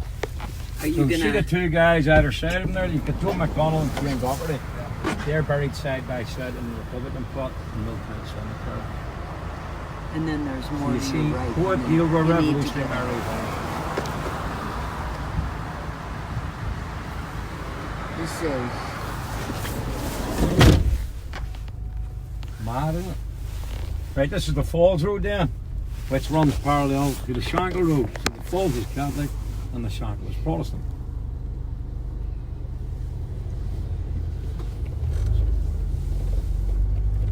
Now you've another IRA Garden of Remembrance on your right hand side down here. We're starting to leave Clonard district behind, the lower falls. The district becomes Divis. So you'll see this is now D Company IRA. You see the letter D in the fencing. You can see the Palestinian flag and the Irish flag. Right. D. Where does it say D? Where's the D? See in the fencing here, letter Oh. D. Yes. Yes. And this is the swimming pool on the Catholic side, but at least those guys got windows on theirs. So it looks a bit better, not much better, but at least they can see out. And this is the International Wall. It's still that floor mill, it's just on the Catholic side. They call it the International Wall on this side. There you'll see Leila Khalid brandishing an assault rifle with a Palestinian flag flying behind her. Mm-hmm. She was the first female Palestinian terrorist hijacker of an airplane. Oh. She hijacked an airplane in 1970 as it was en route to Israel. Now, whenever 9/11 happened, Yes. the people who glorify her were probably the same people who got on their phones to their Irish American friends, offering them their sympathies and their condolences. But here they are glorifying the hijacker of an airplane. A bit ironic. Yeah. Now remember I told you the majority of Catholics in Northern Ireland, who are the majority of the population, want absolutely nothing whatsoever to do with the United Ireland. it would appear that one of these new formed Irish Republican terrorist groups don't even want the United Ireland. Do you see the 3 letters in blue there, NHS? Yeah, That's our- National Health Service. That's our British healthcare system. That was put up by Republican Network Community, one of these newly formed Irish Republican terrorist groups, demanding a United Ireland. But they've put a banner up saying Republican Network Community thank all frontline NHS staff. Well, in their United Ireland fantasy land, I have a surprise for them. There won't be any British healthcare system. Just absolute irony and hypocrisy. Just, if I was an Irish Republican, I'd want that taken down because it makes a mockery out of your argument. How can you praise the British healthcare system at the same time be an advocate for a United Ireland and form a terrorist group in order to achieve such? But this is a nonsense that we have to live with and deal with. So there's Nelson Mandela. In my country, we go to prison first and then become president. I imagine Gary Adams had a similar idea in his head, and they've really worked out pretty well for him. What is this guy with the long hair? So we're going to walk along this wall. I just need to park here because they don't like you parking there. They clamp your car if you park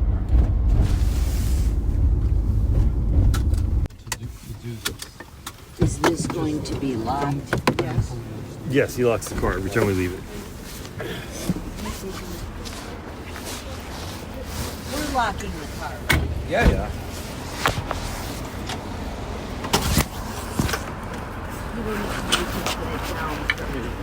I just need help with the knees. Use that step. No, you know that hurts more. Hey.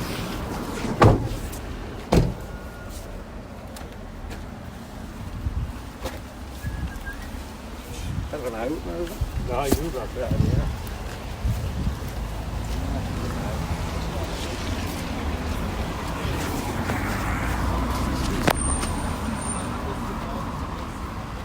We're just going to tell them that after this, we're going to go back home. Huh? We're going to leave after this.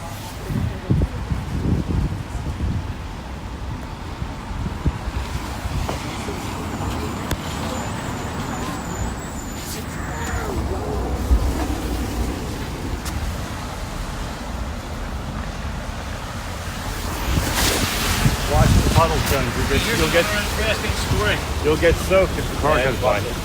Yeah. You're gonna get soaked. Told you you're gonna get soaked. Let's move on. Hey, here guys. Laurie, before you go. Okay. Hey, here's another interesting story.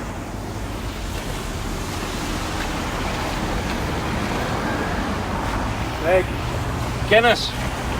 Everybody thinks they're doing their bit for Ireland when they're having a pint of Guinness. This guy's gonna kill us. The Guinness family are a very strong unionist family. Pro-British unionist, right? Whenever Ireland was on the brink of civil war in 1912, the Guinness family funded the UVF, that militia army, right? So they funded the UVF to buy weaponry, okay? So I think it's quite funny whenever you get people all around the world thinking they're doing their bit for Ireland by drinking a pint of Guinness Just on the St. Patrick's opposite. Day. It's the complete opposite. That's very cool. Guinness, its nickname used to be Protestant Porter. So, Protestant Porter. If you go into an Irish bar in Dublin, they would know what you're asking for. But it used to be called Protestant Porter because Guinness were a Protestant family and pro-British.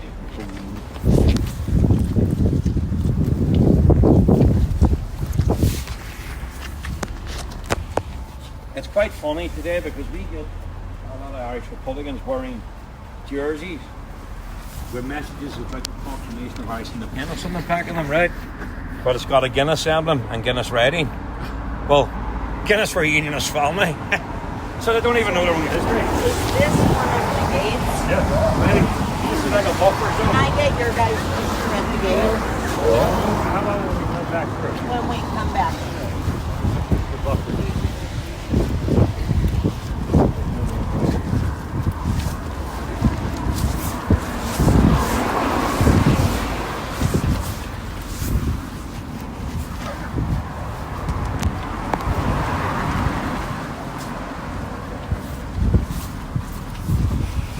here we have Rosa Parks. Right. This is supposed to be Barack Obama. Looks nothing like him. Ooh. Barack Obama. Oh. Yeah. Daniel O'Connell fought for Catholic emancipation in Ireland.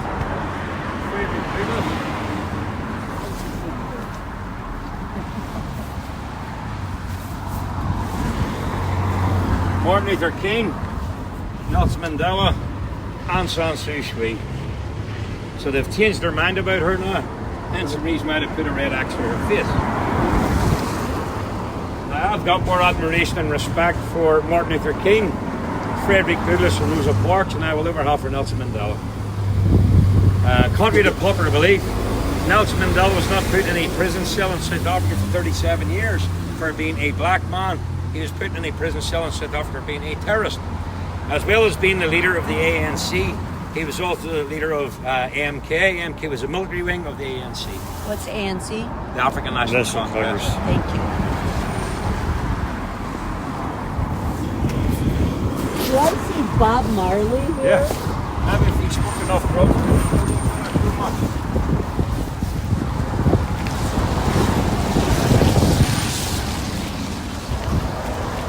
We have got a show of solidarity between Palestinian prisoners and Irish Republican prisoners. Okay, here's another example of irony here, okay? This says armies with people. Now, you can hardly claim to be armies with people when you murdered more Gillies than anybody else did. So another example of irony. Battle of the Falls. It's to do with the 3-day curfew imposed on this neighbourhood between the 3rd and the 5th of July 1970. My understanding of a curfew is probably similar to your own understanding in that you're confined to a specified area for a specified period of time. And you basically do what you're told. We've got running battles between locals and soldiers, scuffles breaking out, barricades, debris. This one frustrates the life out of me. Now, we know quite a lot of children were injured and killed during this conflict. Here we have women bringing their children out on the streets to be confronted with this. That will end up a stone throwing in a rat and a gunfight. Right? Now, the IRA actively encouraged women and children on the streets doing riots and public disorder.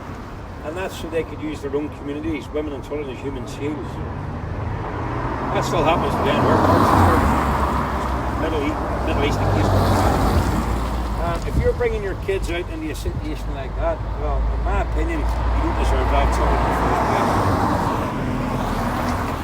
Here we have soldiers buying sandbags outside a corner shop. Soldiers in vehicles, soldiers in gas masks. Here we have women doing Nazi salutes towards those soldiers in a show of disrespect. I imagine here's men lined up about to be searched, and here's a lady going about her business, maybe taking her daughter or granddaughter to the shops, whatever the case may be.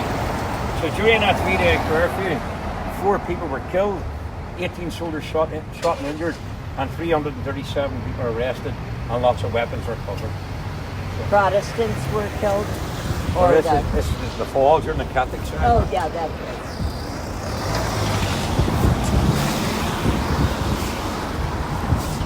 Here we have stuff like socialism. This guy here, he looks a bit like Burt Reynolds or Tom Selleck. Oh my God, he does. His name is Abdullah Keelan.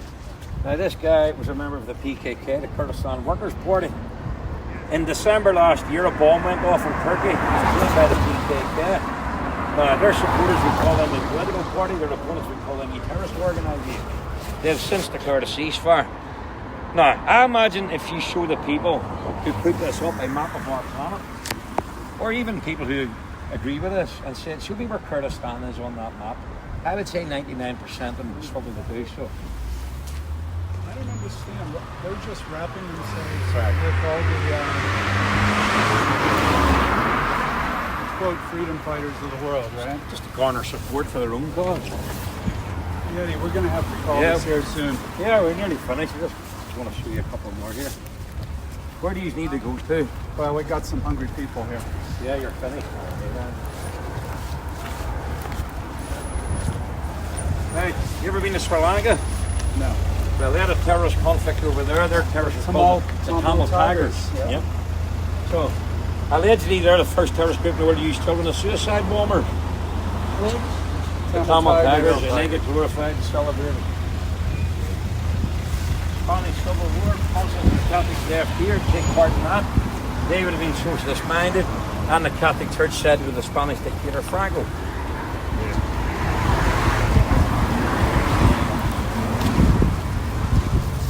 This group here weren't as large as the IRA, but they were equally as ruthless. They're called the INLA. They went into a Protestant church in November 1983 and opened fire on the congregation as these Protestant people were praising God and singing hymns.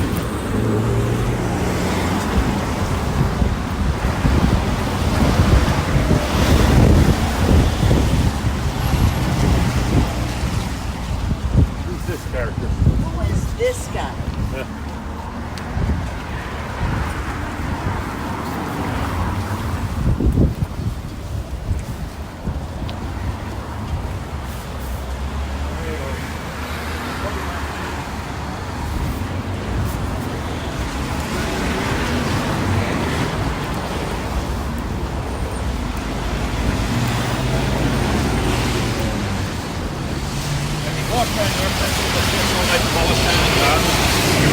Oh yeah, walk down there for a minute.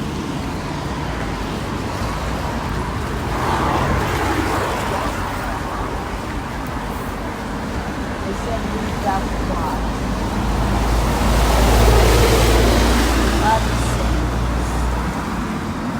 This is fucking ridiculous.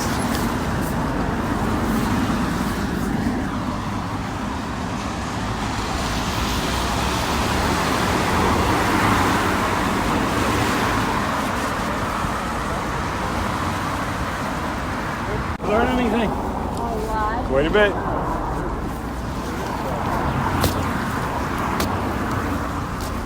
It's so interesting about the Guinness family. Did you take a picture of that? I did. Oh, you did?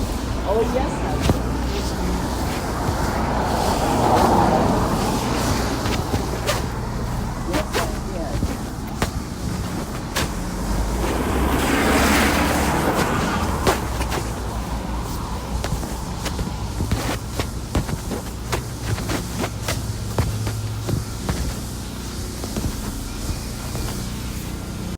Or X, Y, and Z is going to happen to you. But instead of doing that, they've rewarded them, which is why we've got more now today than what we ever have. But I'm not into the politics of appeasement. Others are.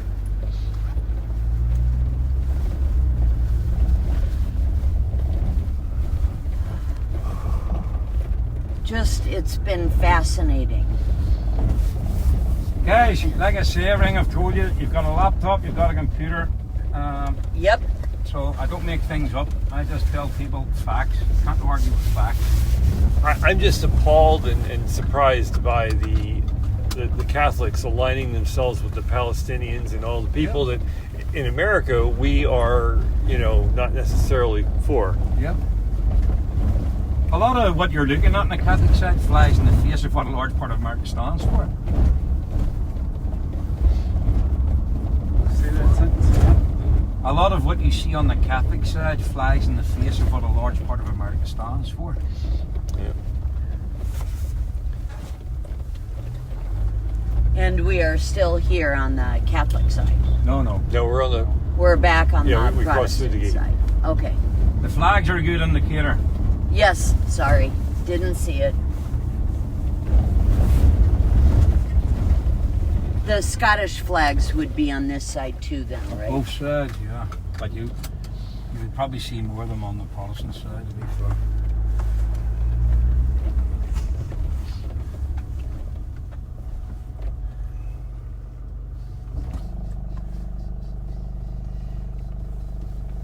We export some of our worst stuff.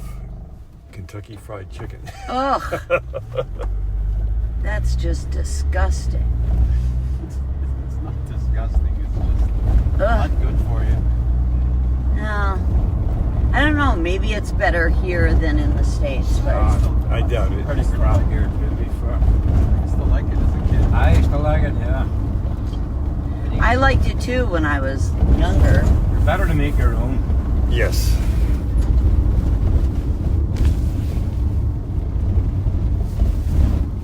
enjoyed mine. We have. We Thank loved you very it. much. Hopefully I didn't ruin your experience. with You Northern didn't? Ireland. No, you made it better.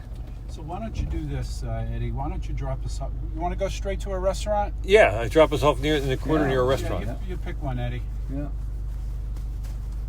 Alright. It's early in the day, so some of them don't open at this time, but others will do, so it's just walking around. till we find somewhere. And it will be in our neighborhood. It's just the bottom of where you're basically in the cathedral quarter, basically. So which direction are we from where we your are right apartment's now? over here to your left. Oh, Show ya. okay. Oh yeah, I see Elma I'll Place. show you here, right? So this is the sunflower bar I was telling you about. The cage. Yep. Right? Yeah. Should we try it? No, that's not just not being any food or anything for you. Like. Yeah, no. Right, your apartment's over there, okay? See it? Yep. Yep. Absolutely. Yep. There's a bar here as well. There's a bar everywhere, Eddie. Yeah, that's right. That's right. You're gonna carry your water. I will. I'd be happy to open up mine. I'm fine. Is that where you went this morning? That's where we went. Bagels and coffee? Yes, it is. How was the bagel? Really good. I had only half of it. Right, so that's a cathedral here, and these Yeah. are just up the street from the cathedral. So this is all the cathedral quarter around here. There's a square here called St. Anne's Square. There's restaurants in there, cafes. There's a cafe called Neighborhood, and then if you go up the cobbled street, there's bars around there too, restaurants. Just pick one that you've heard is decent, drop us, and Yeah. take care of the business. We'll go there. You okay? Yeah. Yeah, time flew. Thank you.